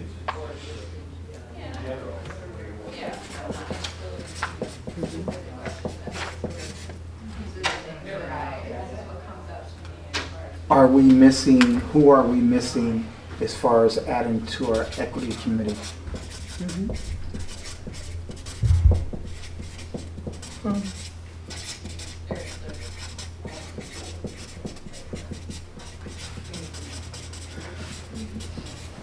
I'm thinking, guys, like around that work, I think we need to bring Eddie back to engage, particularly the new team, around a lot of the things that, Yeah. because Makes good like the equity study, it was how many, it was always over 200 plus pages. Because it was really extensive. If you haven't seen it, I can forward it to you because I think you learned so much of what was resonating there. but I think it might benefit the new board, Diana, I don't know what you guys think and I think how we all need a to. refresher and, And what, And the like, what hardcore came out of that questions. study, but Right. then also like what we've done so So far far, and, right. and still there's a lot of work to be done. That's the piece too. There's like so when much work when to I be asked done. that He will question. have really key reflections on that, what he still Correct. sees going on in the Mhm. district. Yeah, that's right. And he is next month conducting the last round of school visits, so maybe So maybe we shortly can after pull that. him, if the board is available, maybe we can pull him in the afternoon, one afternoon to meet with the board again. Yeah. And we'll forward you That the, piece, that because piece there's a is lot. good, yeah. Yeah, it's a Do lot you of want, we information. got 3 minutes on the timer, do you need a little bit more time? We were thinking of adding 5 more minutes if you guys need it. I think the other groups are even like further behind, so See you guys. 5, 10 minutes. I'll put 10 minutes on the clock and then we'll assess, Okay. okay? So just add 10 minutes. Think of questions though, like what you Add or said, you we- didn't finish your Are question. we starting You it started again to at 10 say, minutes? you said, who will we 12 missing? minutes or- But then It will be you 12 started to minutes, say adding also, 10. what is the work that is left? Right, Okay, yeah, all Right, right, right. I kind of heard Right. you starting to say that. right. Okay, Thank you. of course.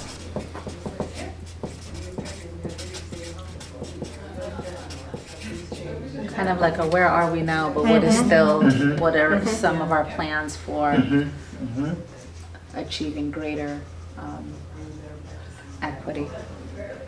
for me, on the philanthropic part, is how do we continue to grow that part of, how do we find more partnerships? How do we hold on to the partnerships we have now?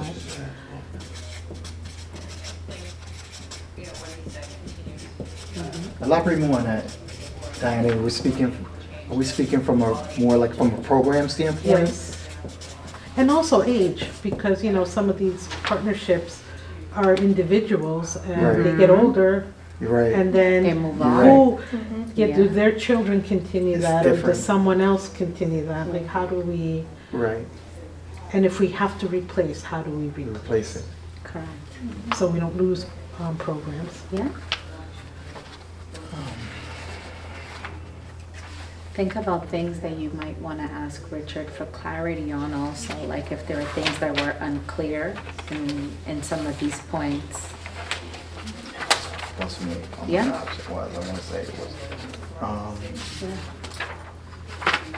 Finding it was. I think. Can you please? Oh my God.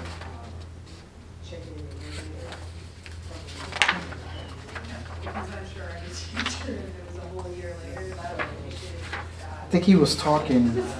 It's an area of an improvement that we need to. Okay. Oh, here it is. Like when he found there is more work to be done, in what areas? Because he, this was in finding in number 2. Okay.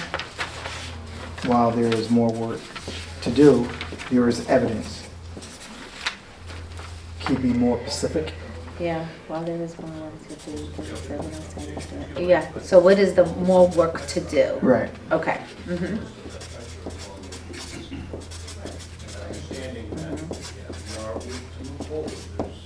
Mm-hmm.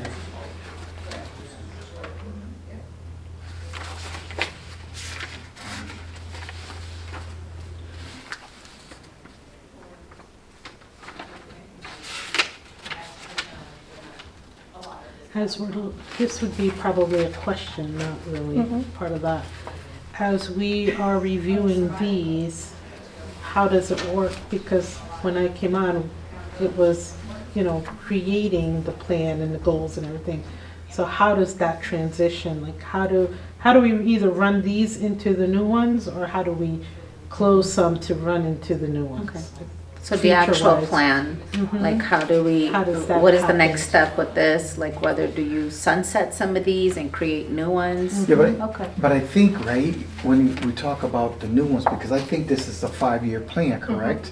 So it goes into the new one, so you're right, Diane, because will any of these roll over? Will we not be able to? And this is the mid-year point, so it's a Right. great question to That's a ask. great Like question. with this plan, what does Yeah, this it's a mean for great this question. plan? Right. Yeah. So what does it mean for the second half? Mm-hmm. Since we're. And for the next Next. one, I For the think. next one. Mhm. I had that question earlier when we were. Right, it's 4 right now. Yeah, so how to, Where do we sit, you know, are we in, you know, are we along the lines where we're riding that? We're, That train to the we're end. not quite at the 4-year mark for the strategic And plan. that's good to know. Yeah, That's good to know then. That's good to know. so we have another couple of years with this plan. 2026. And then So we, this will, from previous, it will roll over. To a certain degree, some part of it will of course. roll over. Yeah, That's a because great if you think question. about, I don't want to cover this, but if you think about when I came in, Richard had completed, that's how I met Richard. I met him through Dr. The other doctor. Dr. Adamowski. And they had just finished their review. Yeah. But even though they accomplished a lot in that 5-year strategic plan, there were still things left to be done. Done, right. So what we learned from that end of like the strategic plan scope review, or you were calling it the coherence Capacity and coherence. capacity and coherence review, we took what was identified as things that needed to continue and rolled it over into this strategic plan. So there's always things that I think it was Ashley last week that said, like, we should have goals that extend beyond a year. All of our goals extend beyond a year, but we have to benchmark them and break them down in like almost chewable, chunk them into smaller portions, because we need to like progress monitor how we're getting to that end goal in 2026, year by year. Yeah. So we will probably be rolling things over eventually as well. Just question. What was Do it? we have too many goals? Okay. Is it a wondering or a question? I wonder. It's a wonder.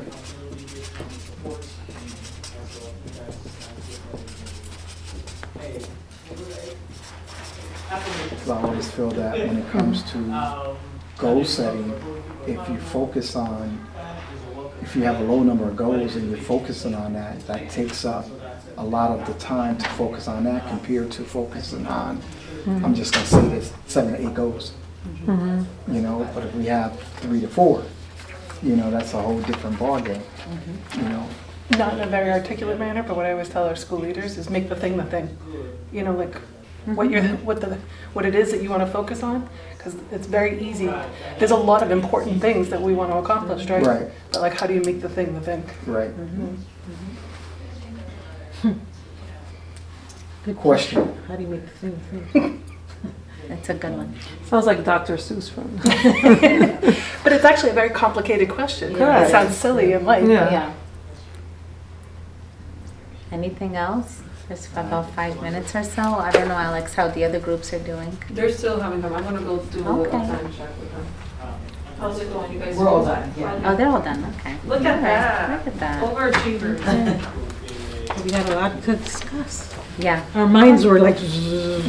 I know, but you guys did awesome. That's yeah. Really? Yeah, you did. You guys were with it. Yeah, absolutely. You go, I go, you go, I go. Yeah.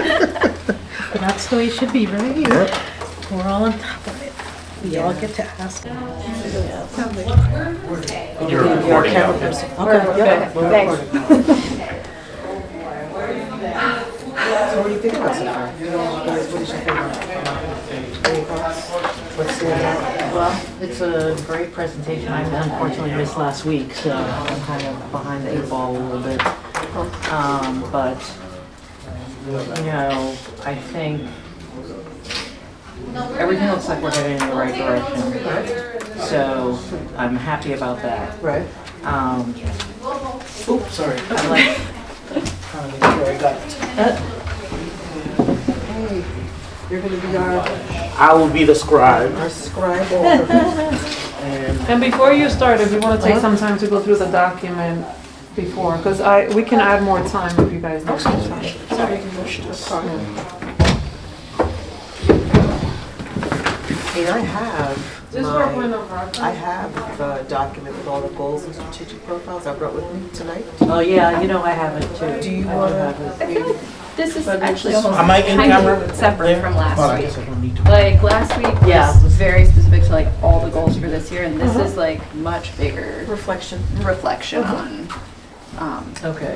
like the longer term strategic plan. So, I have to say, My water.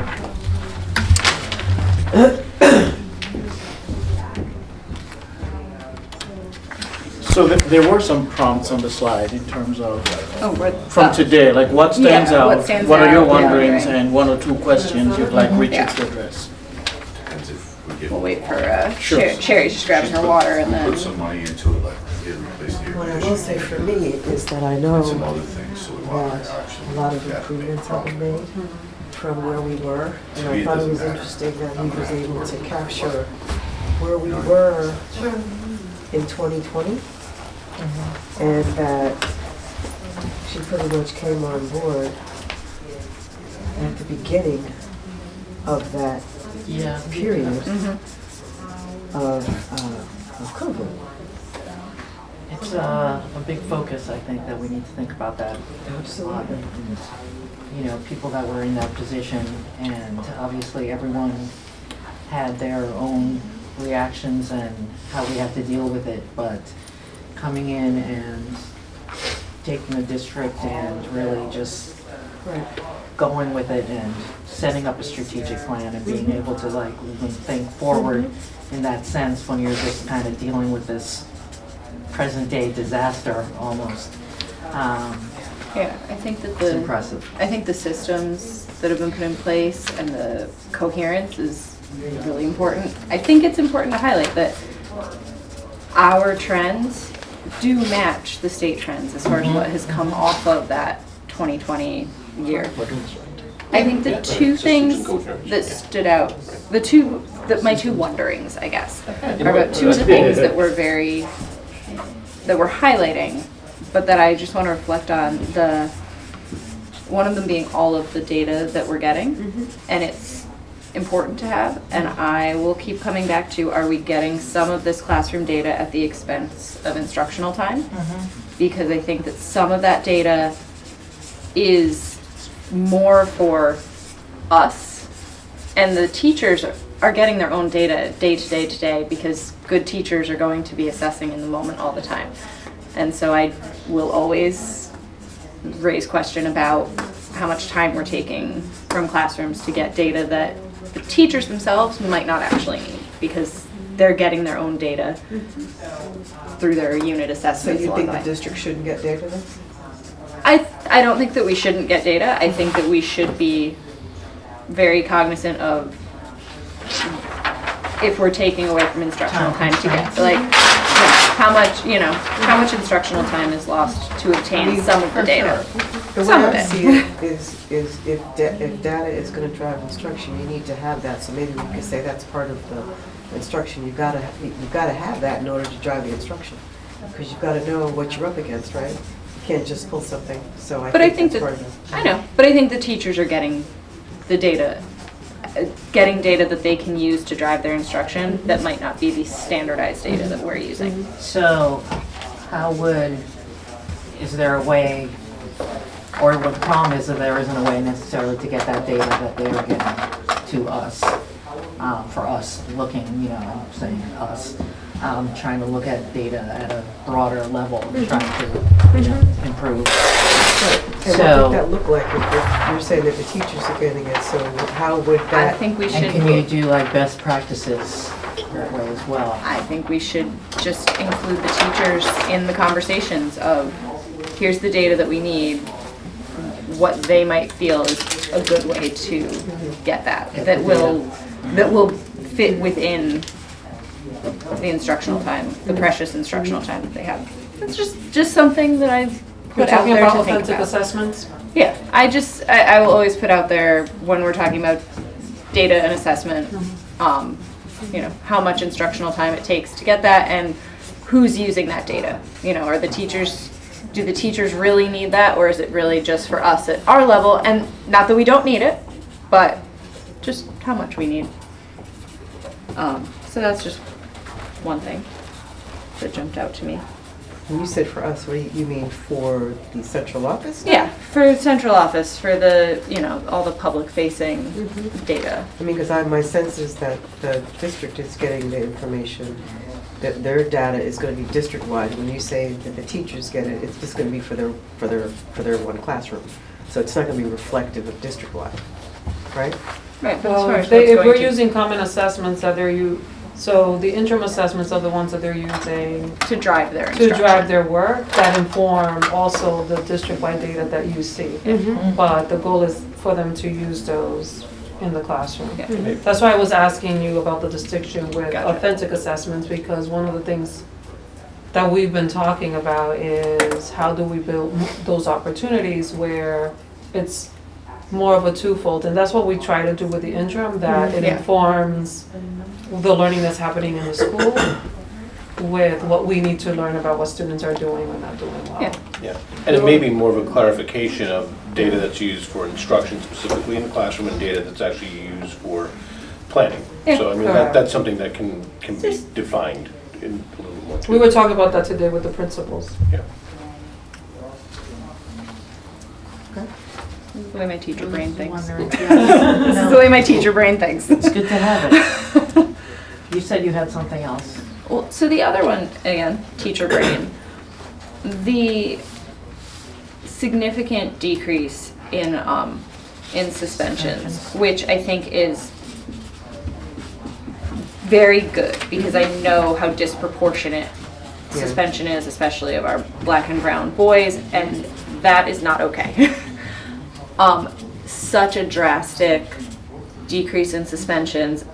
I do, and some of the behaviors that I have seen myself in my own teaching and have heard stories of, I just want to be sure that we are not decreasing some of our behavior interventions at the expense of teacher safety and teacher sanity, what is really manageable.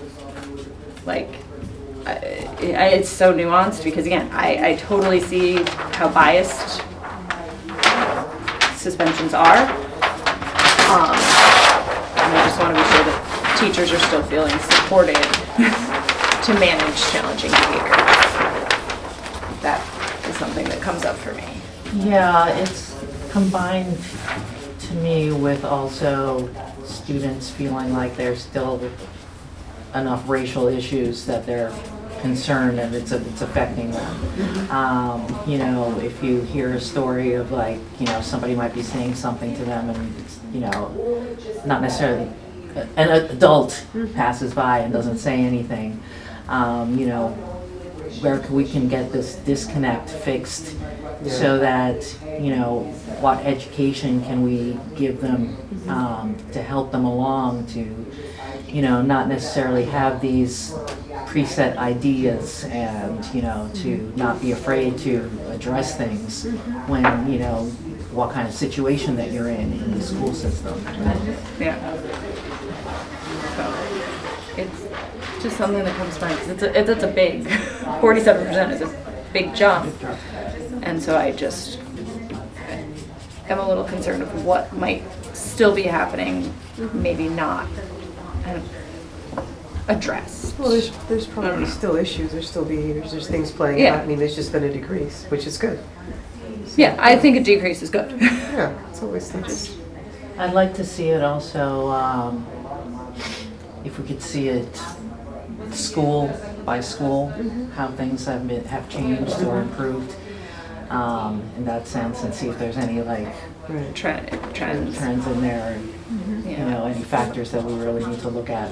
And I think bringing up, you know, what was said about students saying that, you know, teachers are walking by and not addressing things, I think that that's part of the equity piece of what our teachers need to be getting is how to step in. Because my guess is if they're walking by and not addressing it, there's a disconnect. There's still a discomfort with what to say. And it's, you know, we need to be giving our teachers language for like, when you hear X, you need to step in and say Y, or you need to address it in this way.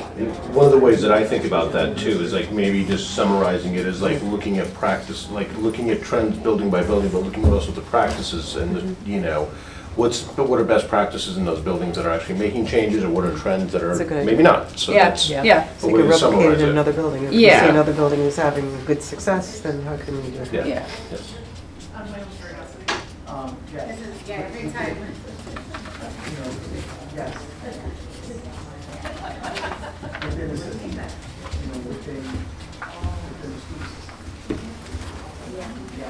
I mean, those wonderings, I mean, are we looking for something else specific that we would like to ask, Richard?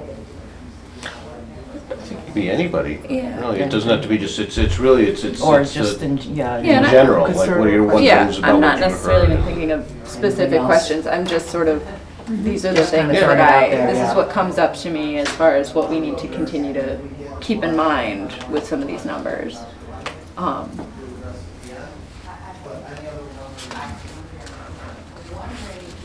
But I think it's very clear that all the systems that are being put into place are creating significant improvements in how everything's run.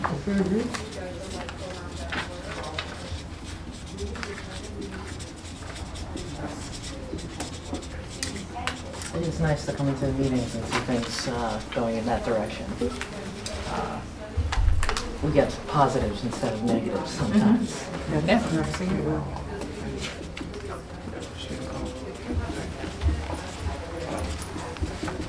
I liked his suggestion about including students in the conversation about what future ready means to them. Yes. I gotta go home and ask my ninth grader. Yeah. Yeah, I'm gonna find out. It's an interesting thought, see what they're thinking.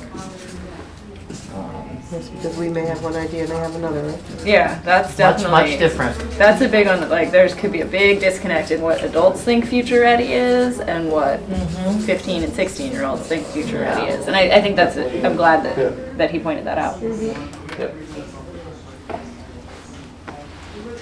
Yep. Probably was 20, 30 years ago too, you know, but even now, so it's even more so. Yeah. Oh, yeah. I don't know what they're gonna be doing, my goodness. Yeah. Yeah, I've been reflecting on how different kindergarten was 30 plus years ago for me and how different it is now, like, so. We have a lot more tools and training to be able to educate a student than, people always talk about, because what we used to do, well, that's, just like when you were pregnant and you had a baby, you stayed in the hospital for a week, right? We don't do that anymore, so things change. We have new and better practices. Yep. So, same thing. New and better practices that are based on data, which I don't know that was always so in the past. Yeah. Not as much as it is now. So. Because I think today wasn't. Yeah, I think, what he said, continue to, page, 34, continuing to support meaningful change, that the quality of teaching is like the #1 thing. So I think everything we can do to keep our teachers is really important. I think it was interesting where he says I think he said in the past where teachers would be presented with a plan of action and then folks didn't come back and check for like a year. Whereas now there is more checking. So much more accountability. And so I think that's important. It's hard to say you want improved student outcomes if you're not going to have accountability from the staff. Part of it. Yeah. Oh, absolutely. Checking in a year later probably wasn't yielding results. No, because I'm sure every teacher, if it was a whole year later, that initiative just got pushed to the side. Right. So, if you're not used to that, if you've been here, that's a big change to now have that kind of practice. And I think people feel that difference. Right. You know, there's definitely the people that feel that, you know, where they weren't being held accountable to the same extent as they are now, and it puts pressure on, and, you know, it can make things uncomfortable. Along with that, though, you know, it's like I don't know if we're supposed to jump into the conversation Yeah. too much, but along with putting that pressure on there, I think the key piece is also that pressure along with the support. Right, And right. understanding that, yeah, Right. to move forward, there's, Right. this is hard work. Right, This yeah, is just right. hard work. Yep, gotcha.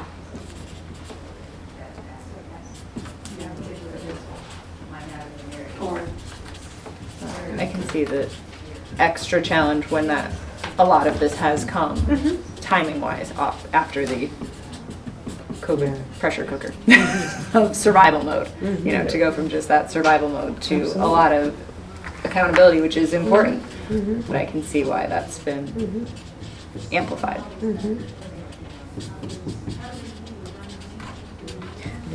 I'm sure when we first went into COVID, nobody expected that it was gonna last as long as it did, right? As he was talking, I Oh my was God. like reflecting on, we went, my school had break in March. We started our break a couple days early with this expectation that like, we might be home a couple extra weeks after break. Yeah. And midway through break, the email was, come get anything you might need Yeah. to teach from home indefinitely. Yeah.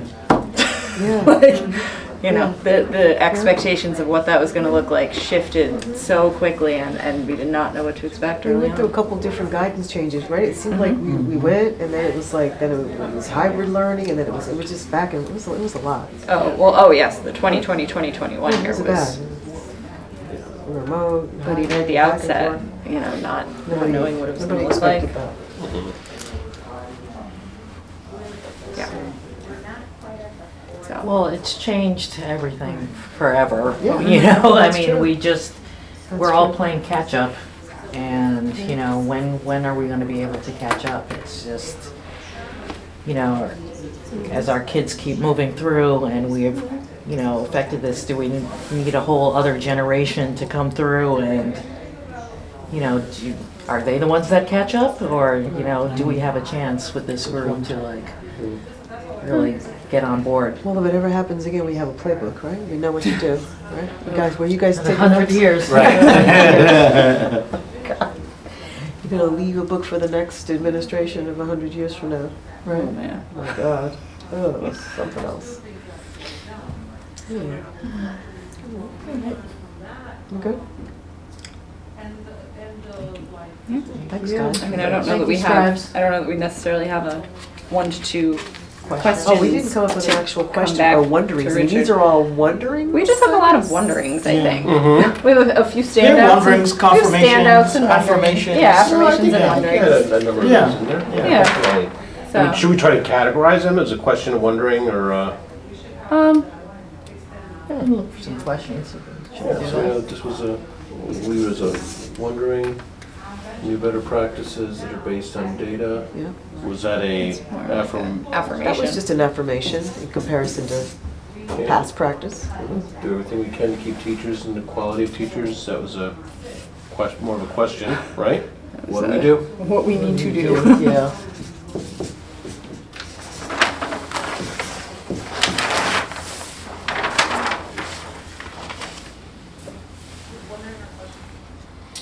I put, you talked about the pressure of accountability did come with supports. And so I think that's, I put that as a A. What was it, A? Affirmation. Affirmation. There we go. And then we talked about holding people accountable, substitute class is a welcome change, but it is a big change. But it's a big change. It's a big Yeah. change, and so that's a kind of affirmation. Yeah.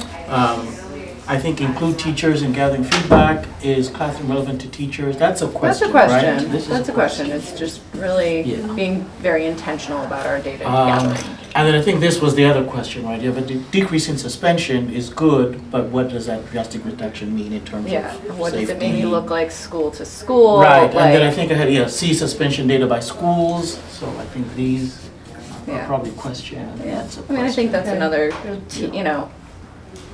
what are the teachers and train teachers how to intervene, especially in areas we've learned that they don't, that having those conversations. I don't know if that's a wondering, a question?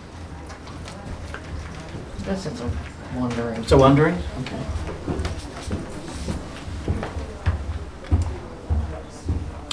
And then this, I think, is an affirmation. Affirmation, yeah. Yeah, we had a couple affirmations here.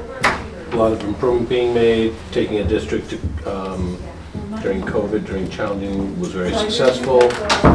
Systems and coherence, for the another affirmation.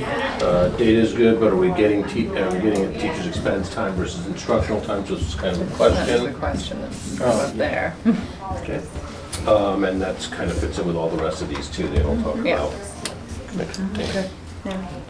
How much more time, you guys? I think we're good. We just wrapped up, so we're What good. group was this? Oh, two. This is two? Yep. I just, Okay. I don't know if it matters. So, like, if we could bring those, chart papers over, because then what we're gonna do. Okay, you're recording. Good to see you. You too. Okay, that stands out. Right, it's definitely a flood of information. Yeah. I think that what stood out to me the most was having the students involved in that future readiness and like defining like what that means, because if they can't even tell us what that means, and what are we Are we charting this doing? from? I'm doing it right now. He's Oh. he's on it, he's on it. He's on it. Just for a point of reference, you might want to take some time to review your document before you guys go in. I don't know if you guys are ready, but Well, just saying. we hopped in. Go Good right run through it. idea.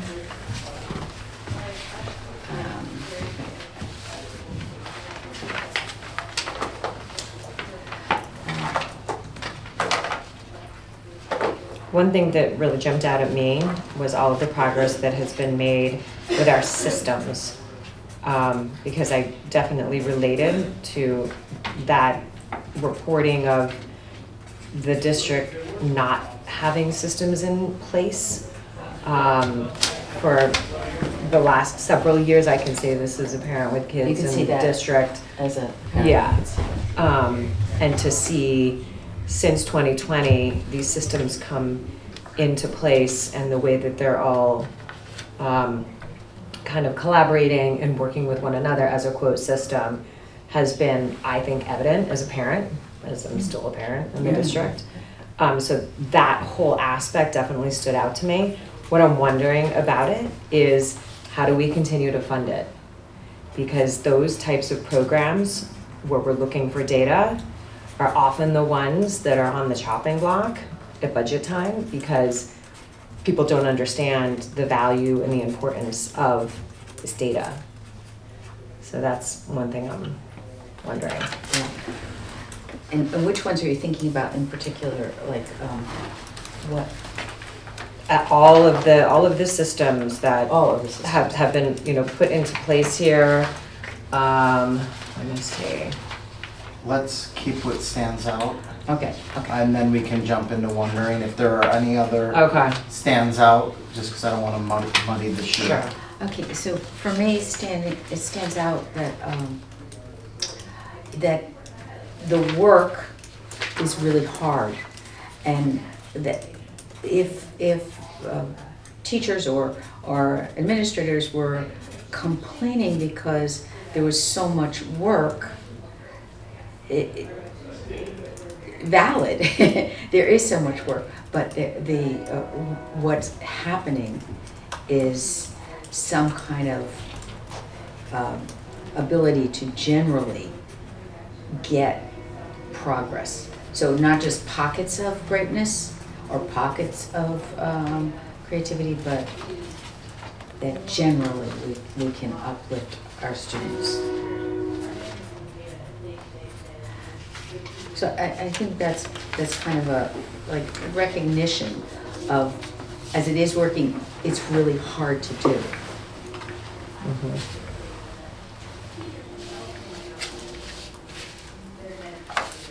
So a couple things that jumped out at me around outcomes. The two things that really jumped out to me, first one, the dramatic reductions, 47% in out-of-school suspensions this year, and also the increase in graduation rates. And I think we've all been, following along with both of these things, but I think that those are huge positive outcomes that should be celebrated. Thank you.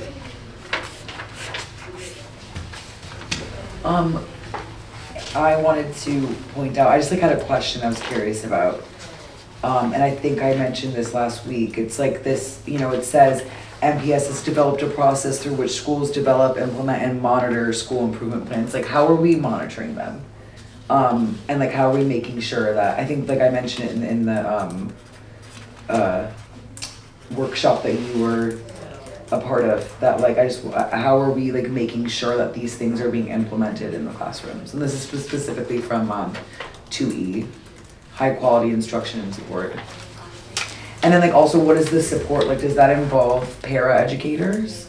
Because there is like research that like having more than one adult in a classroom makes like a huge impact, so.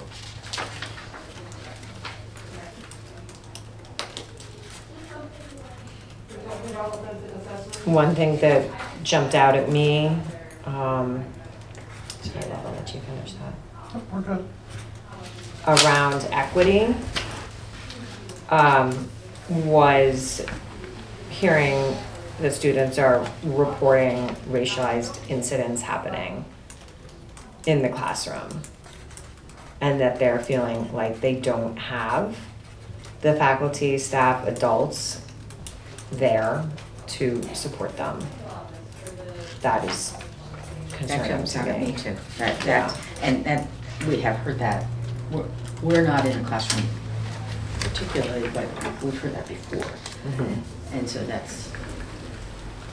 that goes back to the equity of all teachers, all adult staff, having more experiences Right. and Trainings. understanding what their attitudes are, how that's impacting. And that's like a big thing, and that's something that takes a lot of time. Yes. I feel like because there are those like, biases that a lot of people don't even want to admit to having, and that's like the first step. And like I said, like how are we making sure that all of this, because we could have as much workshops and activities and things as we want to, but we need to make sure that these things are actually being implemented in real time. Implemented and that, back to what I was saying, this work is hard. It's hard because, as Richard was explaining, there's a pattern for what has to happen, but then there is also a check on that it's happening. To your point, that makes it much harder because you have to perform in that certain way, and so that's just like another one on why it's hard. So I'm just talking about why it's hard to go through the change as an active person, the teacher, the para, the administrator in the schools. It's really I think. I'm sorry, I had an incident when I was working at Wolf Pit, and there were a group of girls, all girls of color. One was Indian and two of them were black, and they had felt that one of the like recess monitors or para was being like and I witnessed it. It was super aggressive towards them about like a swing set and like shit taking turns. Like it was just so ridiculous. And I told them, I encouraged them to speak up for themselves and go to the principal. The principal was a black woman, and nothing was done. She kind of like brushed it off. And I feel like all of these incidents should be reported so we can have documentation, and like especially when it involves students of color. I just feel like that would be like helpful to make sure that we're actually like doing something about it, and like that's a part of like this like there's integrity behind it, and like that we're actually implementing like what we're talking about. I don't know. So what I hear you saying is like, how do we document or how do we monitor adult behaviors that might lead to unwanted student behavior? Yeah. Or like just like that might be, unknowingly like racially driven, and that like we can like recognize that and be like, hey, like we need to step back and look at this a different way, because I don't think you would have handled this the same way if they were like white girls. The way that I saw her react, and I know this woman too personally, and she's so nice.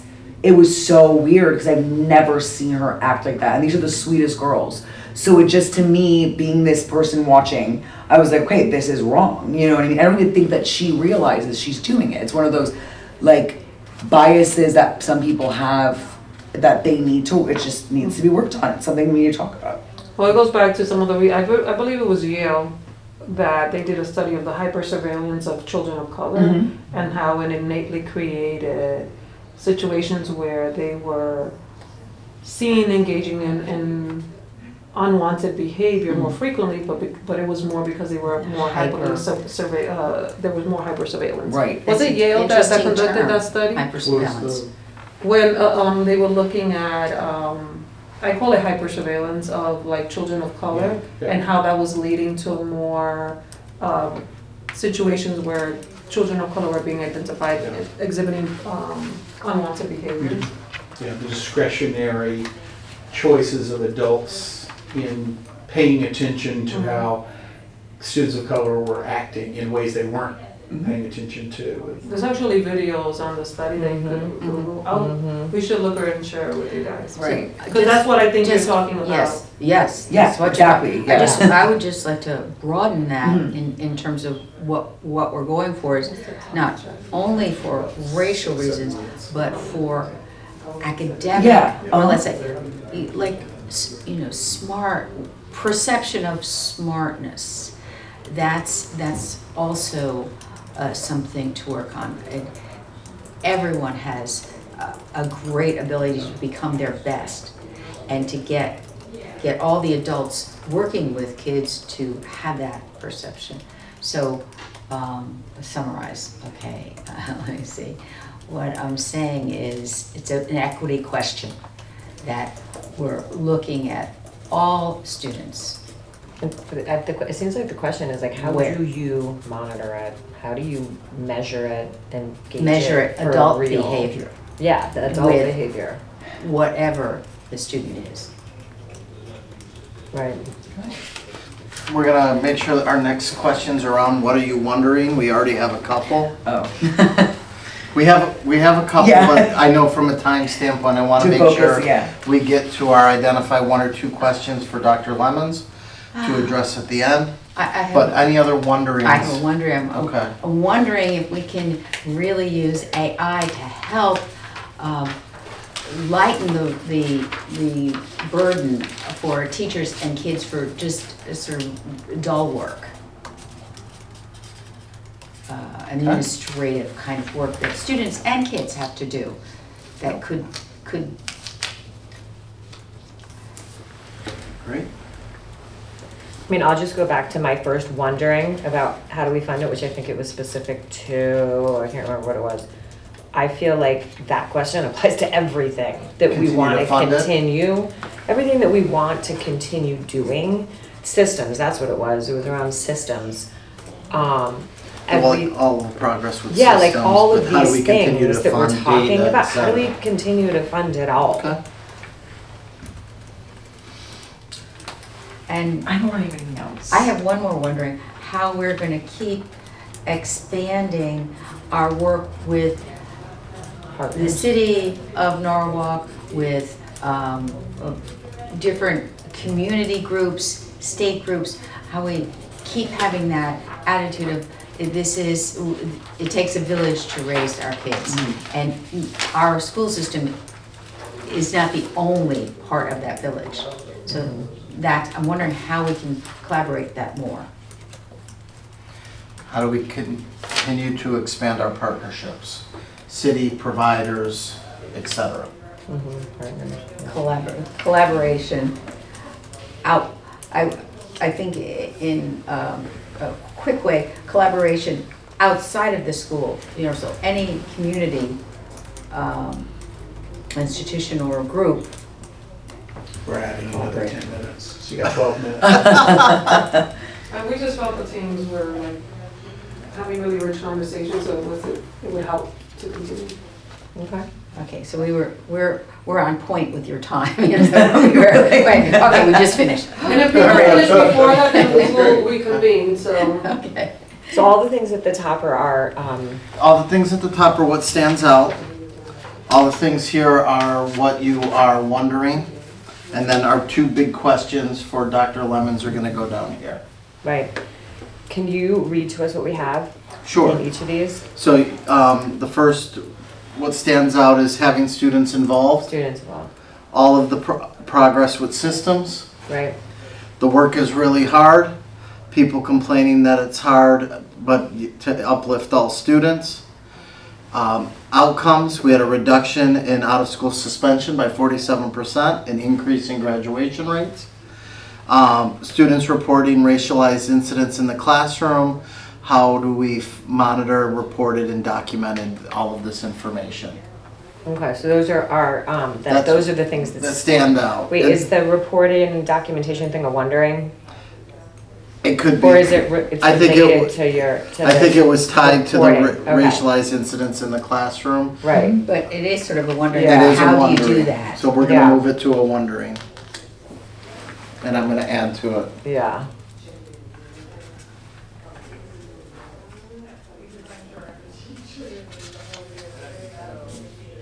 Okay. So then we have wondering, how do we continue to fund it, data, etc. All the things. All of it. All the good things. How are we monitoring school improvement plans?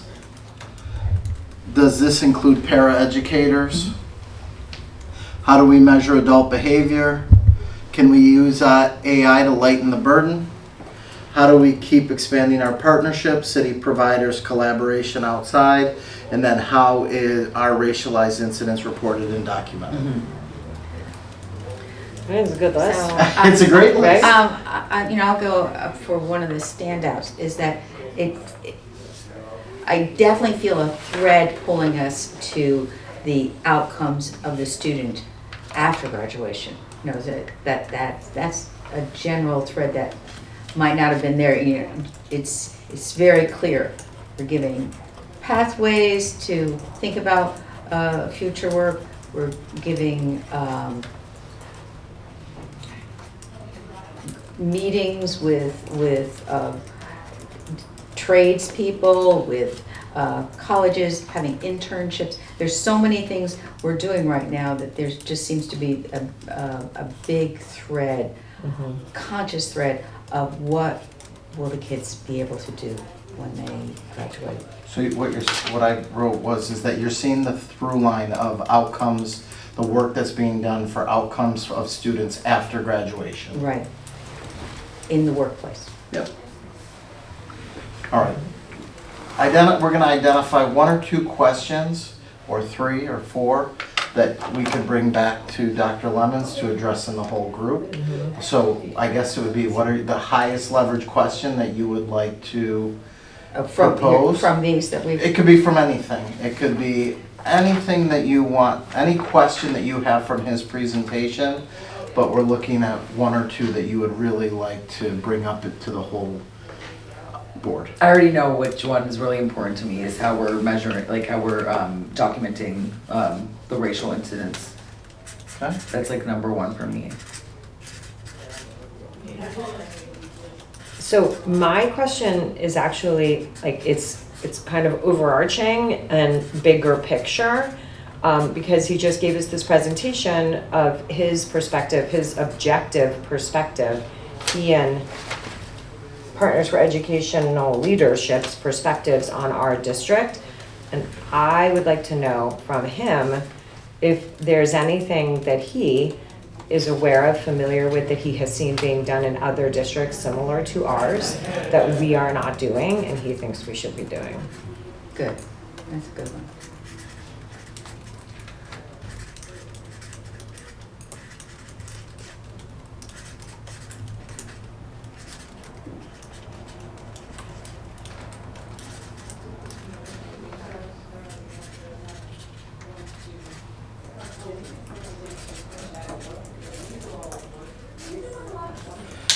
anything that he has seen other districts doing that we are not doing.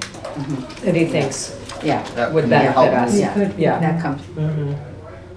I'd like to go back to the AI. I want to know how, because this work is so hard and is so time consuming, how can we, as a community, learn how to use AI to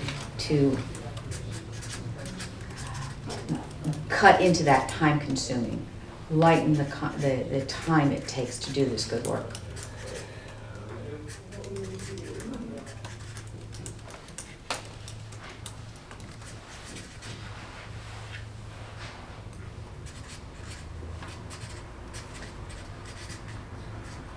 How can we use AI to lighten the workload? So we have 3 questions. 3 questions. Okay.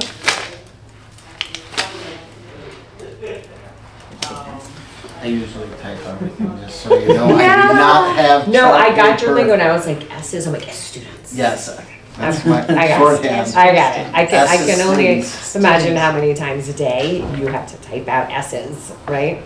But usually, like I said, I just. Yeah, no.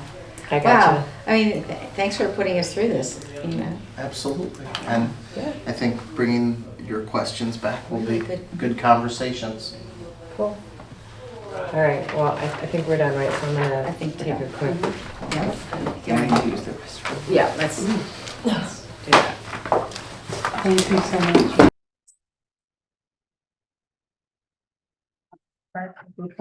Sure. Okay. Do we want to wait? No, for superintendent? she said start without her. Oh, start without her? Okay, no problem.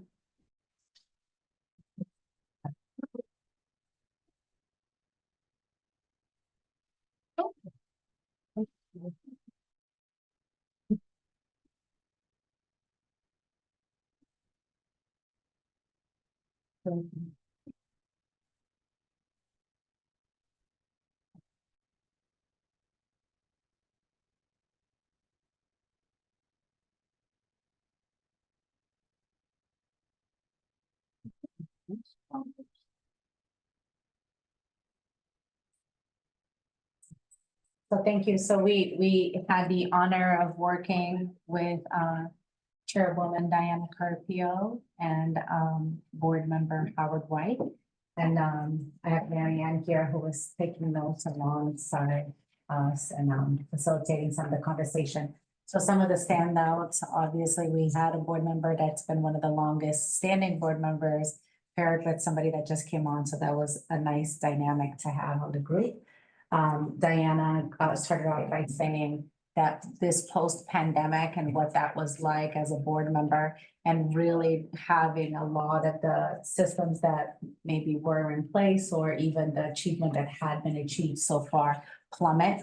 And post-pandemic, seeing that rebuild is something that really stood out. The additional things that had come up, and please jump in if you can. Were the improvements that were related to the strategic plan and the development of the data team is something that was pointed out as a standout. One other thing that came up in our group was really about the level of community involvement that has happened with a number of initiatives. And so we spoke about some of the different task force that have taken place for an extended period of time with a number of community stakeholders and not just staff members, but also, members from the community representing those perspectives. Another observation that stood out was the equity and inclusion work. And not only that there's a growing awareness of the need of what needs to be done, but really how people are coming together and collaborating to address that. This is where we talked a little bit about the centering of student voice and really understanding what is the lived experience of our students.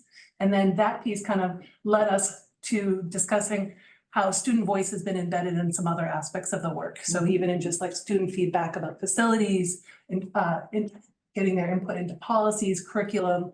I'll leave the next one for you. Yeah, thank you. And then the other piece that has been pretty remarkable is the reduction in out-of-school suspensions and overall the reduction of behavior incidences across the district. That was also paired with the standout of the amount of grants and philanthropic dollars that have been brought into the district. And I think that Howard eloquently said that a lot and fast actually demonstrates good leadership within our district and how a lot has been accomplished, and that was something that stood out. Two The last, budget? sure. Two last standouts were just the increased transparency around the budget and some of the interactions and operations with the Common Council. And then student voice came up again, and really thinking around making sure that our students are being a part of the work as we unpack, like, what does it mean to be future ready and what are the implications for our work moving forward? So moving on to the wonderings. So some of the wonderings is how do we maintain some of the things that we've put in place? So for instance, how do we continue to see this drop in out of school suspension? How do we keep a focus and keep students at the center? How do we continue to improve our staff development processes and thinking about what's the capacity we have of our educators to both partner and lead that work? Who are we missing on our equity committees? And so really thinking and reflecting on perhaps if there are voices or perspectives that are missing and that we need to attend to. And what is the work that is really left to do? Like, what are our next steps as we continue this work around equity and inclusion? And how do we continue to grow our philanthropic partnerships? As things sunset, making sure that we're always keeping that at the forefront to make sure that we grow those revenues and those that support. And do we have too many goals has been a wondering that has been brought up several times. And then there were a couple of questions that came up. Sure. And there's definitely a connection. So we're gonna hold the questions. And we're gonna do the wonderings and standouts first, and then we'll just have a conversation about all the questions afterwards. So to be continued. So I guess we can just stand up where we are, right? Yeah, I'm fine with that. So they can hear us. Yeah, yeah, no, they can. So I guess putting two people that work with spreadsheets together, we ended up organizing things differently, just kind of coded it by the three different topics so we could filter it later. But I think a lot of our our affirmations and really what stood out were almost all really just named in that first group. I mean, just some of the bigger things talking, historically, just coming out of COVID, the work that we were able to do and how we were able to kind of work as a district to, keep things that were very challenging, but made them successful. I think one of the other, overarchingly 30,000-foot view pieces of having systems and coherence that are starting to be put into place that are actually being seen. With a couple of things that were big stands out besides what was already said. Right. I think the other thing was we talked about as an affirmation that there is been a lot of pressure on accountability. But with that, there are supports that go with that for administrators and teachers. And so it's not an expectation without supports. We talked about that the systems affirmation that many of the systems that have been put in place they have created significant improvements that we can already see. And then I think the other other affirmation we had on here was, no, those are the two on this list. Yeah, definitely. I think some of our wonderings really, two that kind of stood out for us was around, specifically students mentioning about being future ready and how do we actually do that so that we make sure that students really understand that and that our teachers understand what our students think future ready is. And then the other wondering was, we've heard about sometimes teachers not having the training or knowing how to intervene in some conversations with students within the building. And therefore a wondering is how can we enhance the training so that teachers have those tools to intervene and have those conversations with students in the buildings. I think that's it, yeah.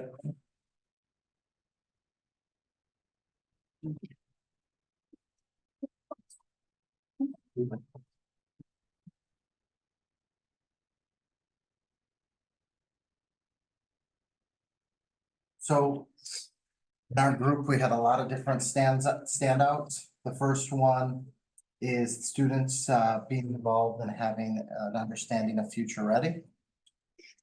We also talked about the various data systems and structures that have been put into place And how do we continue to fund those programs moving forward?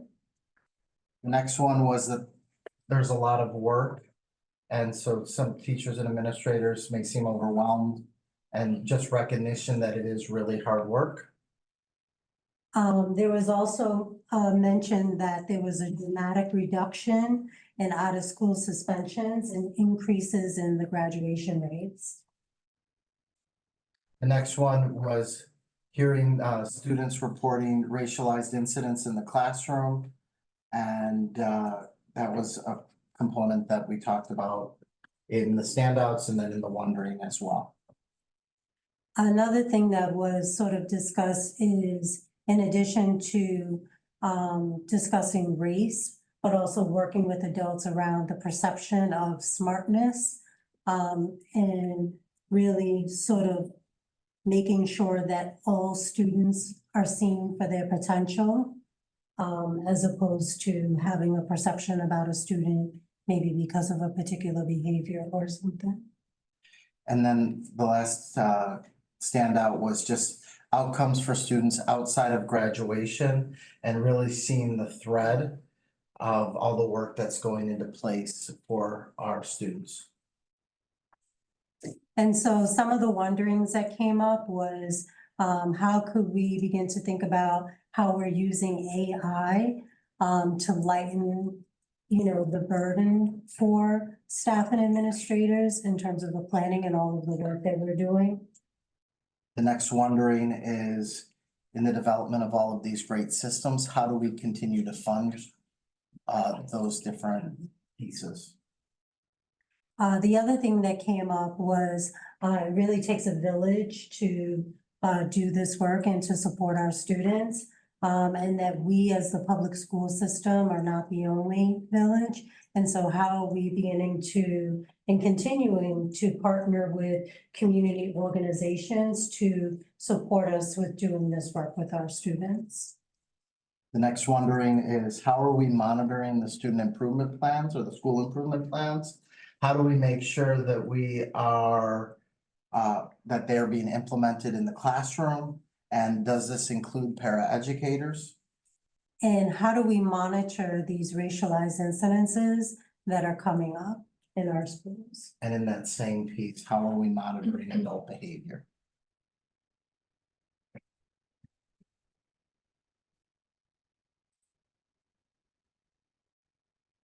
So maybe this is a time that we open it up and let the board members call out the questions one by one. We don't have to do it group by group. We can just start in one place. Someone can pose a question that seemed important out of your small group, and I can try my best to answer it, or at least figure out how I will be able to in the future answer it, and then we can just keep bouncing around until all those questions are answered. Floor is open. Do you have a question on that? My questions were also very more wondering and just like things to keep in mind. The first was just in looking at all of the data that we're gathering, which is valuable and important, and we need data, but always to be cognizant of the instructional time it might take to obtain some of that data, and just getting input from teachers as to how they feel that data is useful for them, or if they have other ways that they're getting data. It's more of a warning, but I think that It's a just in a broader context, I think it's a great question. We do see districts across the US that are spending a lot of instructional time gathering additional data, and if the data aren't actually being used in a way that helps inform decision-making, or the supports aren't there, then you could argue it's just a waste of time. It's also important to note that there are lots of data out there, and they're not all classroom-specific data. So there's some data that are outside and are not putting a burden and are definitely not intervening. And it's also an empirical question. There are ways to try to figure out roughly how many days are being lost to assessments in terms of instruction. And then you could treat it as an empirical question, and not just a wondering, and that could be something that could be answered. That's not something we included in our study, and it didn't And that's often a thing that we hear in schools. We didn't hear from folks that we're spending way too much time assessing kids instead of teaching them. It doesn't mean it's not an issue, we just didn't hear it. Maybe we weren't asking the right questions. So I have one. In finding two, we indicated, while there was more work to do. Can you elaborate more on what is, the word, be more specific on that statement? Are we talking about under question 2? Finding, yes, on the question. Okay. Yeah, so I'm, at the end of the day, this work has to show up in outcomes for kids, right? So at some point, you want 100% of your students who start with you at kindergarten to walk across the stage at 12 or whenever the right year is. Maybe 12 is arbitrary. You want universal choices for those kids afterwards. You want them to whatever choice, whether it's college, career, military, for them to have been successful in that. You want them to, and you want no disproportionality, and you want to almost eradicate disciplinary infractions, right? Especially major ones. Well, you're not there yet, and there's really no school district that's there yet. But I think that the Norwalk entered this several years ago with a sense of urgency of we can do better for all students, and we can and we don't, and maybe in the future we're not just comparing ourselves to the other city districts in Connecticut. We're comparing ourselves to surrounding suburban districts around us, and I think that we have a lot of work to do as an entire state. I mean, we have systems of haves and have-nots across the state, and I think what you want to do is the work ahead is putting this district to produce the results of the systems of haves, even though it's serving all students in a universal way. I mean, I think that's at the end game, you want it to show up in outcomes, not just in process pieces, but in the meantime, there's a lot of good stuff showing up that's pointing in the right direction. That's what I was trying to signal. Thank you. Can I piggyback on your question? Because my question was kind of similar, but more high level overarching. I'm gonna put you on the spot a little bit, Sure. Dr. Lemons. So, I mean, obviously you have a breadth of experience. You're able to come here and speak to us very objectively. You work with other school districts. And so I'm curious to know if there's anything that you have seen being done in other districts, in particular similar districts to ours, that you think we should start doing or doing more of or stop doing? That's the hard one. To be honest, that's one of when do we give ourselves permission to stop doing something so that we can actually prioritize the other things that are on our plate. And I wish I had an answer, right? I wish I could say, I don't have enough data to say this is an ineffective line of work. So if I had that, I would be happy to do that, because one of the exercises we'll sometimes do is we'll make people map out all the initiatives and then ask them to step back, and it's usually overwhelming. It's just one of those experiences. I think that some of the work that seems to be generating improvement in comparable districts is work that you are working on. And now it's an issue of working on it in the ways that will bring out the most results, because there are lots of people, let's just be honest, there are lots of people who are so-called working on instruction, and there are a whole lot of people so-called working on leadership development, and there are a whole lot of people so-called working on equity, and nothing's changing either in terms of processes, routine structures, or outcomes. So it's about working on these things in the right way, with the right intensity, with the right skill sets, and with a continuous improvement mindset. I think that having robust data systems, and I don't mean just data portal system, data use system, continuous improvement systems that are driving like short-term improvement cycles, focused on instruction, focused on disproportionality and equity is, I just think that that's going to be really important going forward. I've yet to then, and those in instruction takes you into the classroom, and then leadership development. So I'll borrow from the deceased scholar Ken Leithwood, who a few years back, in preparing a summary document for the Wallace Foundation, was trying to learn what do we know about leadership, said the following statement's been quoted many times in papers. We've yet to find a school in America that has turned itself around in the absence of really good leadership. It just has yet to be documented. Maybe that unicorn exists somewhere, but not. So I think that success in the future is going to rely upon you having urgency and intensity about improvement with a real effort to produce equitable and ambitious instruction with really skilled leaders. I mean, that's a really simplistic statement. It is a lot harder to do. But I think in the work that's ahead, if you're not continuing to focus on systemic inequity and disproportionality, how to elevate really quality teaching with rigorous instruction, high quality tasks, high levels of cognitive engagement, not just kids playing the game of school, but kids where you know they're thinking from bell to bell, and they're even excited about being there. And without leaders creating the right supports for those, it's hard for me to imagine you could have that next breakthrough that you're poised to. The great thing is you're working on those things. But that's why these short cycle continuous improvement approaches are really important, because it is really easy for good people working hard to become convinced that the efforts they're putting in are the right things. So let's just keep working on them. And the results will come next year, or the results will come the year after that. And what I've admired in Norwalk is seeing the evidence that they keep shrinking the return time for feedback loops. Like this, you heard last week about these short cycle, intensive cycles of improvement happening between central office and schools with specific educators and specific schools. Like that's a classic example. Okay, let's study a problem, let's identify the intervention, let's test the intervention, let's gather data, and let's not do it over 2 or 3 years. Let's do it over 5-6 weeks. And let's know, oh, that didn't work, we'll stop doing it. Oh, it did work, let's double down and institutionalize it. So it's a long answer, because I think it's a complex but a really powerful question that you posed. But I think those elements they're gonna have to be in the blueprint for Norwalk going forward. I've yet to see a district that didn't have those as essential design principles of how they did the work that was able to make progress.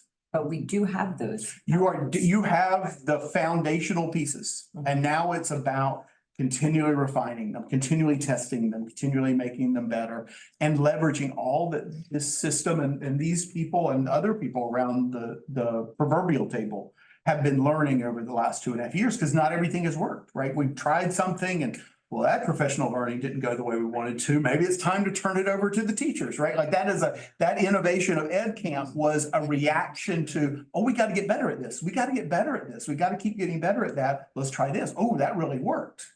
And I think that approach to continuous improvement using the foundation that's been built, you've got the potential. There's a lot of potential in Norwalk. And I think that there's something really important to mention in regards to this, is that we started without a data system. Exactly. Right? Over 2.5 years ago, when I came to the district didn't have a data team. And thankfully, through philanthropic dollars, we were able to build a data team in the district, because a lot of the metrics that were being used were mainly just state accountability index. Mm-hmm. But they are day-to-day, either qualitative, quantitative metrics that we have to look at carefully that were not being monitored or utilized. So we were operating blindly in the past, Sort of because like a lot our of these own tools. IEP. Correct, because we didn't have these in place.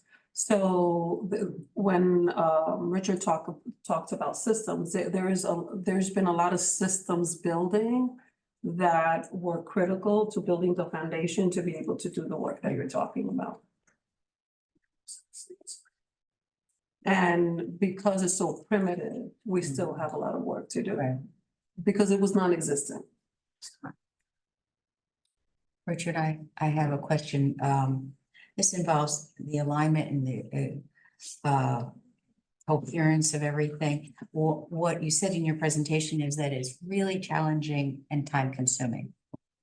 And because you're telling the truth, and that is on everyone that's in this process. I'm wondering how you think we can use AI to reduce some of the time-consuming aspects of it. I think it's a great question. I wish I had the expertise to answer it. In some ways, I feel like I'm admiring the AI movement.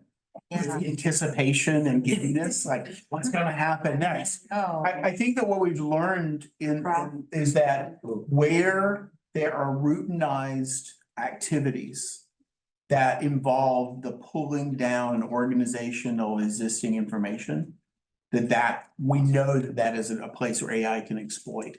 So maybe some of these activities involve have human eyes on. But when we can do don't say that, I'm getting it recorded, this is difficult, but I also teach at Yale on the side. And though I'm not teaching the doctoral students, I could imagine instructing a doctoral student who's early in their research to say, and someone said, well, what do we know about X? I said, go ask ChatGPT. Like just as a starting point, I'd want to test it. Don't do your lit review that way. Yeah. But why, we are long past the days of card catalogs. So why not have this engine of information begin to synthesize it and have enough insight to test? So that is a whole category. So where there are bodies of data that can be mined efficiently with the right questions, AI can be exploited in that. The benchmarking topics. So, okay, what other districts under 20 or at 20,000 or less students are moving the ball in terms of disproportionality? Like that, okay. Let's ask that question of ChatGPT or some other AI engine and see if there are certain districts that people are writing about across the country. Like there are tools in that. In terms of how to organize labor inside the organization, I'm hoping that like Ralph has the answers because I don't yet know. I'm sure that there will be answers. I just don't have enough mastery or expertise to know how to answer that question well. And Ralph and I have been having ongoing conversations around how do we maximize this new technology to support educators. And we've talked about lesson planning, utilizing it as a tool to reduce time in lesson planning. There's always a human element to that work, right? Because our artificial intelligence can do only so much. They don't know who the students in front of you are. But the tool can definitely reduce the amount of time in researching and gathering information that teachers need to engage in order to produce a good tool to support instruction in the classroom. So we're looking at purchasing district-wide licenses that would help us then professionally develop our team and how to utilize the tools or as effectively as we possibly can as we continue to learn to innovate what's happening in the classroom, but also to help them maximize their utilization of time so they can spend their time in things that are more critical as well. You want to say, did I miss anything there? No, and operationally though, I mean, I think there's two different areas of this, and Dr. Estrella knows this. On May 8th, I'm going to be presenting up in Hartford on actually how do you build strategic plans focused around AI. I don't even have this presentation. It's a 3-hour presentation. It's just ask ChatGPT to do it. So, but the point is that it's moving so quickly. We're all trying to figure out how to do this. I think there's a key piece to the human element of this, and how do we actually know what is it that we want to accomplish, and how can we actually use these tools to better effectively make us get to that point. So, it's going to be growing, but we've been really focused on that as a district, and I think it's starting to show. I mean, even with communications, like it was kind of like a joke, but we were using, there's a whole industry in prompt design for artificial intelligence and how that's going to be a thing, right? How develop experts in how to develop prompts that will create and innovate. And we were looking at even new tools around art and graphic design and how you can create prompts to then design something, and it's pretty accurate. I wish Nick was here. He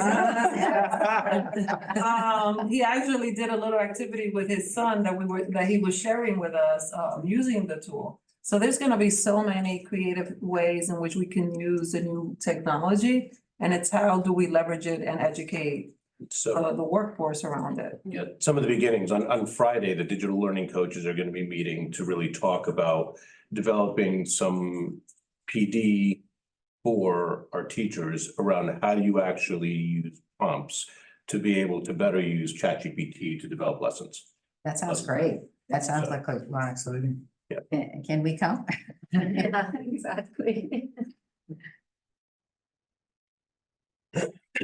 Other questions? Yes, so you talked, about the equity piece, you talked about a lot, and there's a lot of movement that was done through equity, and as you know, that's a very sensitive conversation, but to see the improvement and see the movement overall, are we missing anything?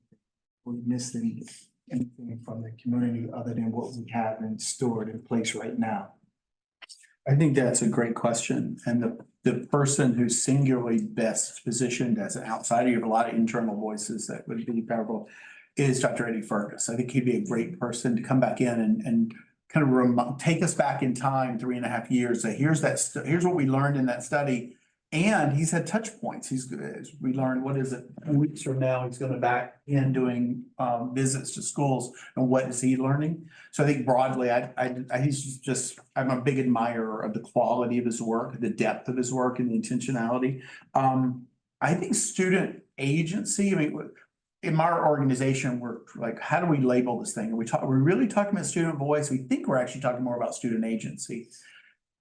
A member of my team said something that I just can't let go of it. It seems really powerful, that student agency and voice might be the great untapped resource to drive improvement in schools. But we as adults don't really want students to have agency, right? We want them to be in control. And this is not because we're bad adults. It's just that we've been socialized, and schools operate on power structures. Superintendents, principals, teachers, right? Like there's the students down here. And I think that we're trying to disrupt those power structures generally. We're trying to evolve as a sector, but it's been slow going. And I think that I heard one of the groups talking about that maybe you were talking about this, it's hard to dismiss issues of disproportionality when you're hearing about it directly from students. Like it's so hard to walk away from that. So I think figuring out how to position students in these conversations as co-constructors, co-designers, co-collaborators with you, and not just as the recipients of the work at afar. And I think that lines up with a lot of the work that Dr. Fergus is trying to do. And I just think that that's a conceptual next level work for most of the districts that we're working with. And I'm gonna, I just resent to the board the equity project document, so that those of you who haven't seen it can engage in it. It's a really dense document, but I think it's really worth your time to read. What the student council, which it's like the superintendent council of students, these are the two things they constantly speak about: wanting agency and voice. In every conversation that we have, those are the two things that they speak about lacking in the classroom and wanting in practice. So it's something that we are really engaging them to understand what is it that they envision and how can we deliver.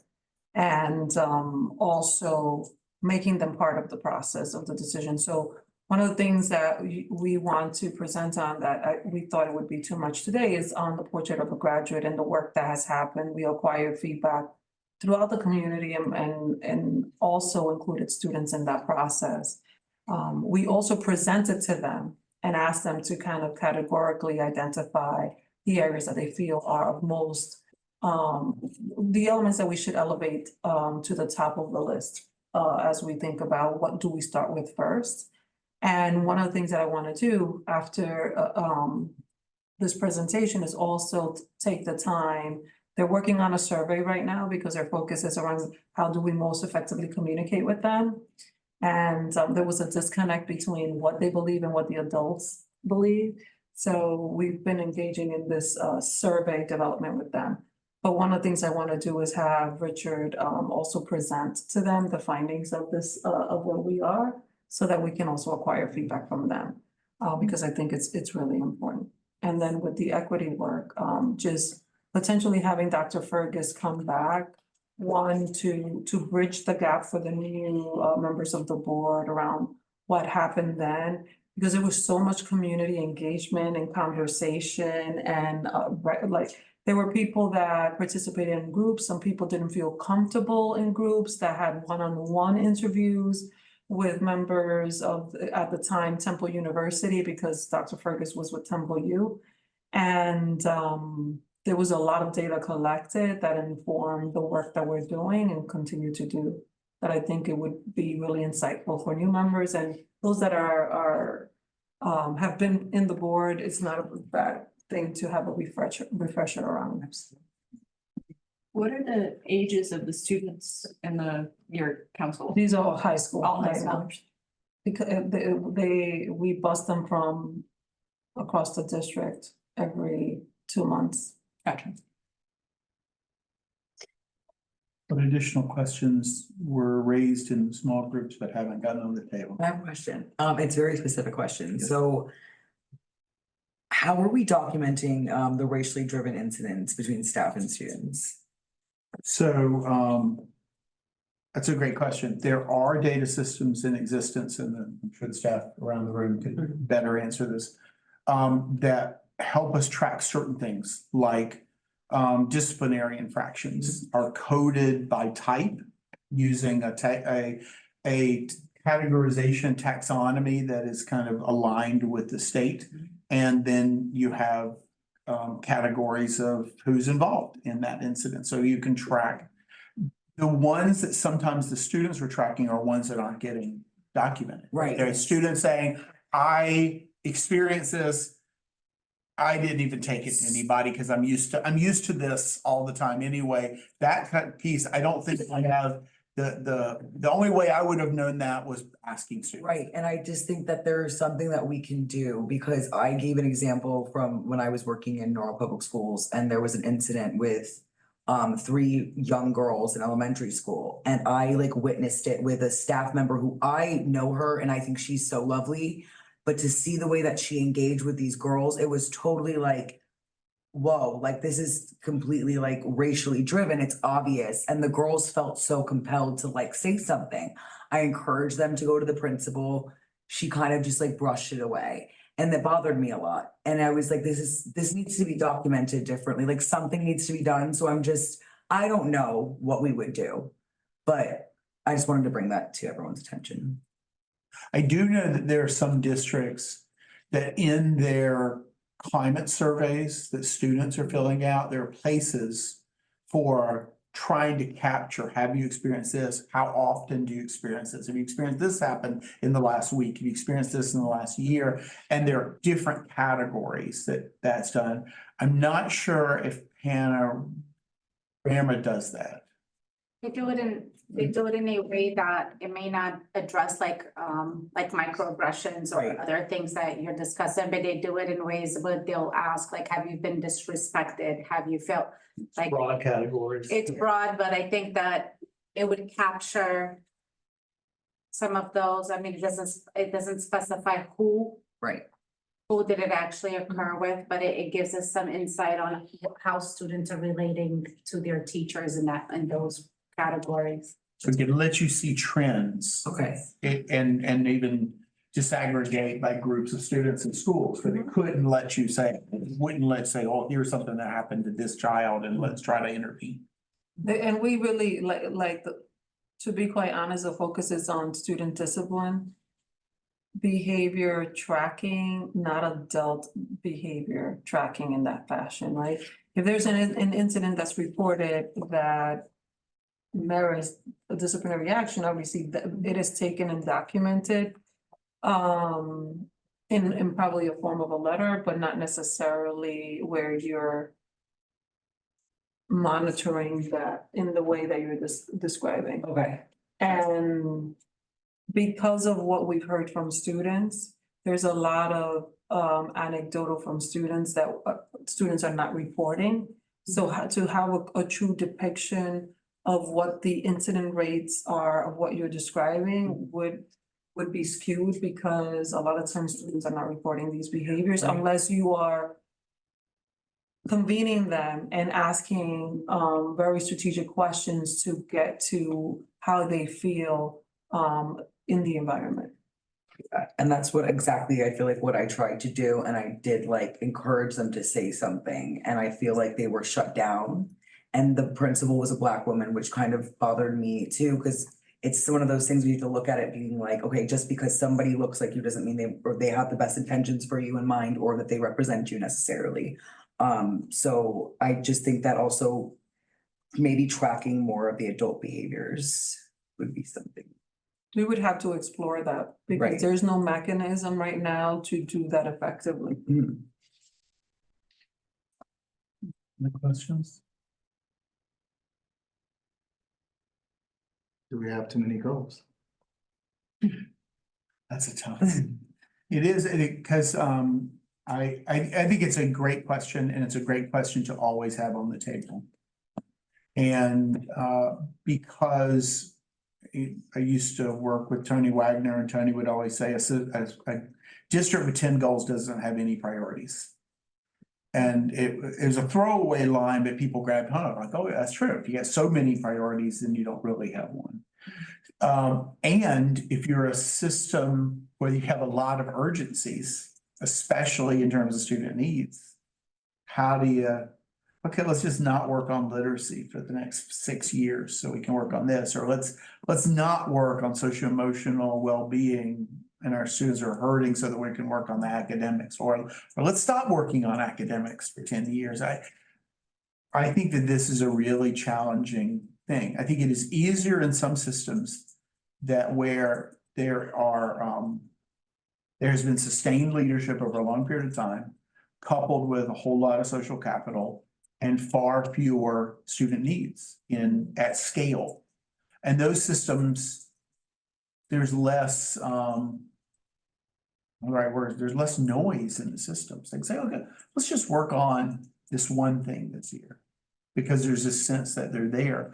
I think there are too many districts that I work with that just know they're not quite there yet. So they're always trying to do this calculus of how much further can we go? I think as the district approaches goal setting and priority setting for next year and the next couple of years, it ought to ask itself, you know, which investments have we made have generated documented results? And how do we not lose them? Like, for example, whatever's happening in the suspension and out-of-school suspension numbers, that's fragile, that's early. You want to institutionalize that, you want to leverage, you want to keep it up, you want to keep collecting wins to prove to people in the community and in the school system that we can do this. You want to keep that forward moving progress. And then I think you also want to make sure that your efforts are really focused on the highest leverage work.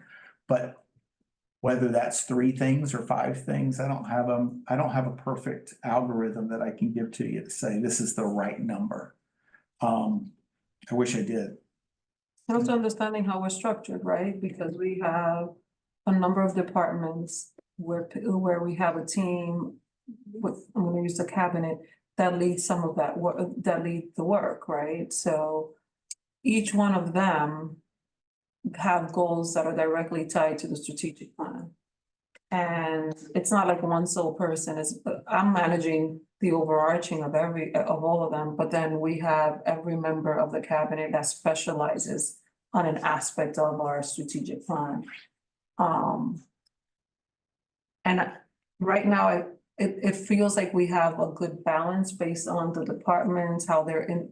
I think Colin was the one that talked about, it doesn't feel like silos anymore, although they have their scope of work. There's a lot of interconnectedness amongst departments and working together. And all those goals help them tie those 6 overarching goals. I think what becomes overwhelming is when you see the sub goals that the departments are working in different facets.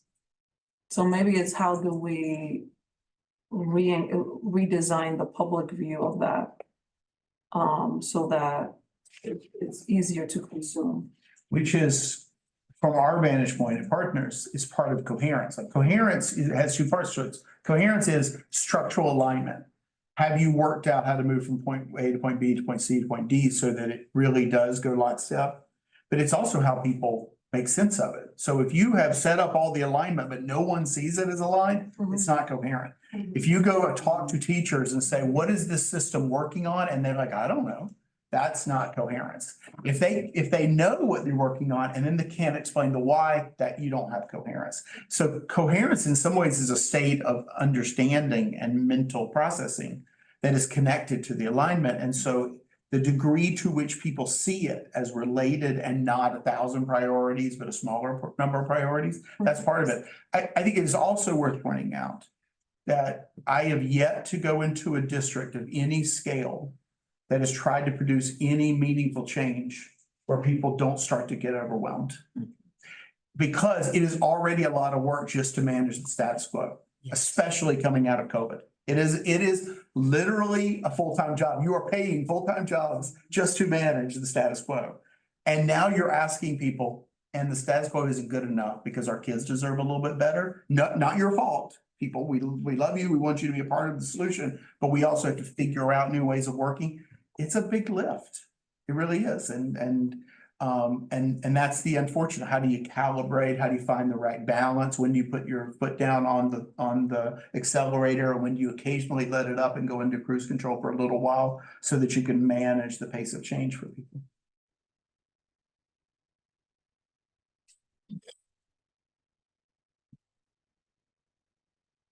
Questions?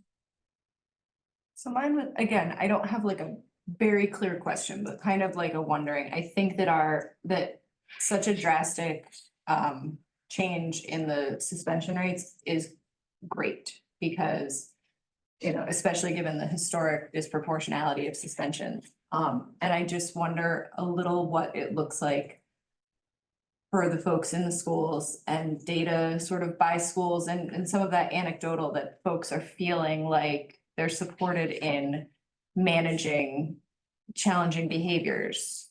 And I don't think that we should be suspending kids, but I want to know that everyone is feeling like we've got this. So I've got someone to my right who can give you really concrete answers from a bird's eye view. What I've heard is real intentionality about raising this up as a morally important. You can't keep sending kids out because no one's learning when they're out of the school. I agree. And we've got to especially make sure that it's not poor Black, brown kids and kids who are receiving special education services. That we have to figure that out. And then really careful data tracking. Really partnering with the central office and school level to troubleshoot and find new solutions and creative solutions. And really trying to get to root cause issues and with rapid feedback loops and now data dashboards that principals can now look at and go, oh my goodness, here's what's happening with our trend line just since last month in a way that wouldn't have quite been as easy. So what am I missing? Maybe looking at like schools that are doing particularly well and what they're doing well, like making sure that conversation's happening. And Dr. Lemons has been a partner in that work, so you could speak to it just as well as I can because you've been here from the very start. So, but I think that we're just now reaping the benefits of something that started 2.5 years ago, and it started with a safety task force. Carol was a part of that, and several of you were a part of that. So just sort of like level setting, and then going into like last year, because we had implemented some structures to actually reduce out-of-school suspension, we saw a spike in in-school suspension, which was something that we were expecting, right? But now we actually tasked schools with part of their improvement plans, including strategies that they were going to be engaging staff in to improve culture. And that's where we've seen some of that traction now. So we actually went to visit various schools to talk to the teams about what they were putting in place that was actually causing this reduction, and because we wanted to replicate those in other spaces.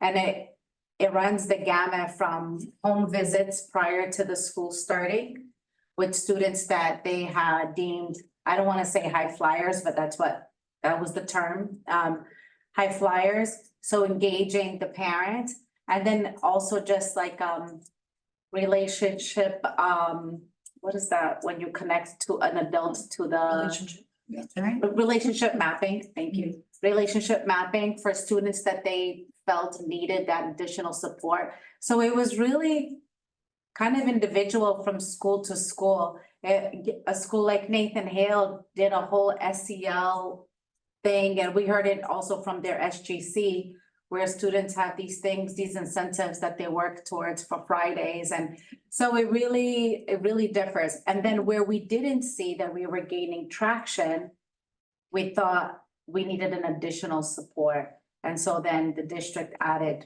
other supports in terms of like staff that had additional knowledge around SEL work and how to best support those schools. So it's really been kind of an individualized process with the various schools. Okay. Really, and it's Using the meeting. data to really track. The to data really a very. and asking them like, how did you, Nora met with all of the freshman parents ahead of time. In the office. In the face to office, face. it was really, it really has been like, everybody had their own thing that they said was going to be their strategy. But what we did is we asked them to put in place those strategies and asked them to actually finish their school improvement plan to make sure that those strategies were in there so that they were articulating an action plan that matches that strategy. Thanks. Yeah, but to your point about them being supported, we understand. Thank you. Absolutely.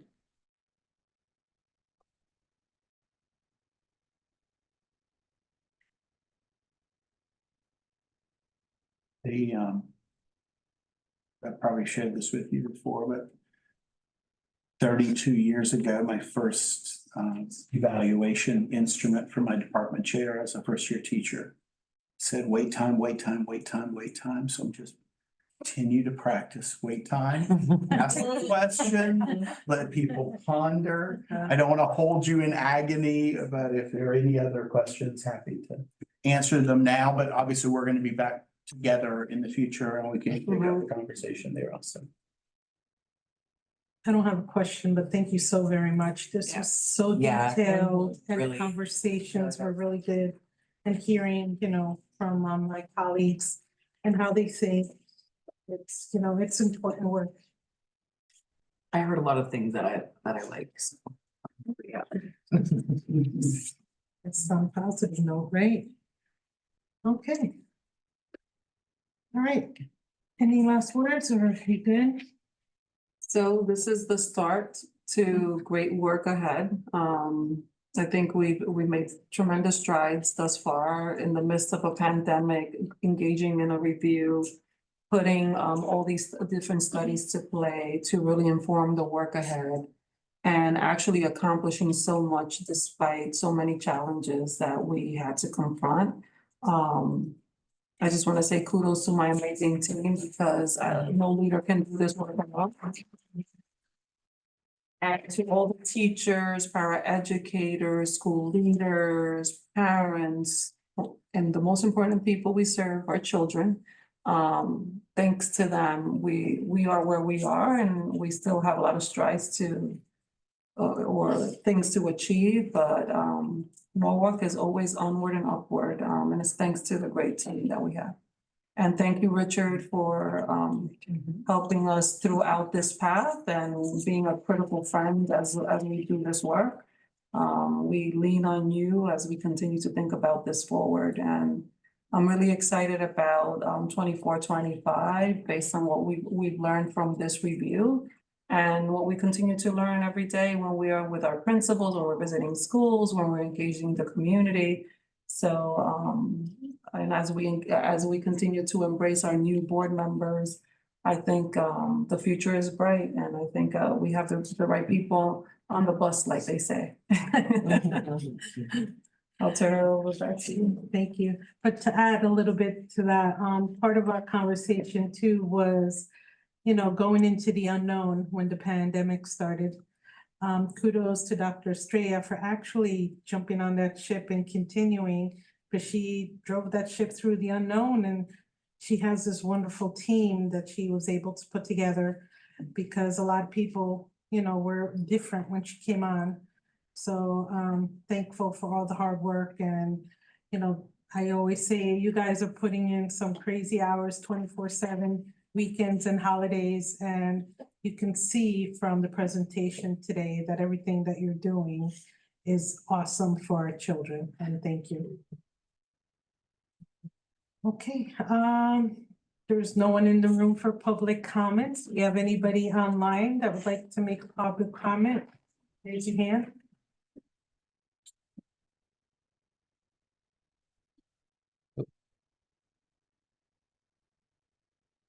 No public comments. Well, thank you, everyone. Thank you for being here. It's been a long day. Motion to adjourn. Ashley and Kara. Good night, everyone.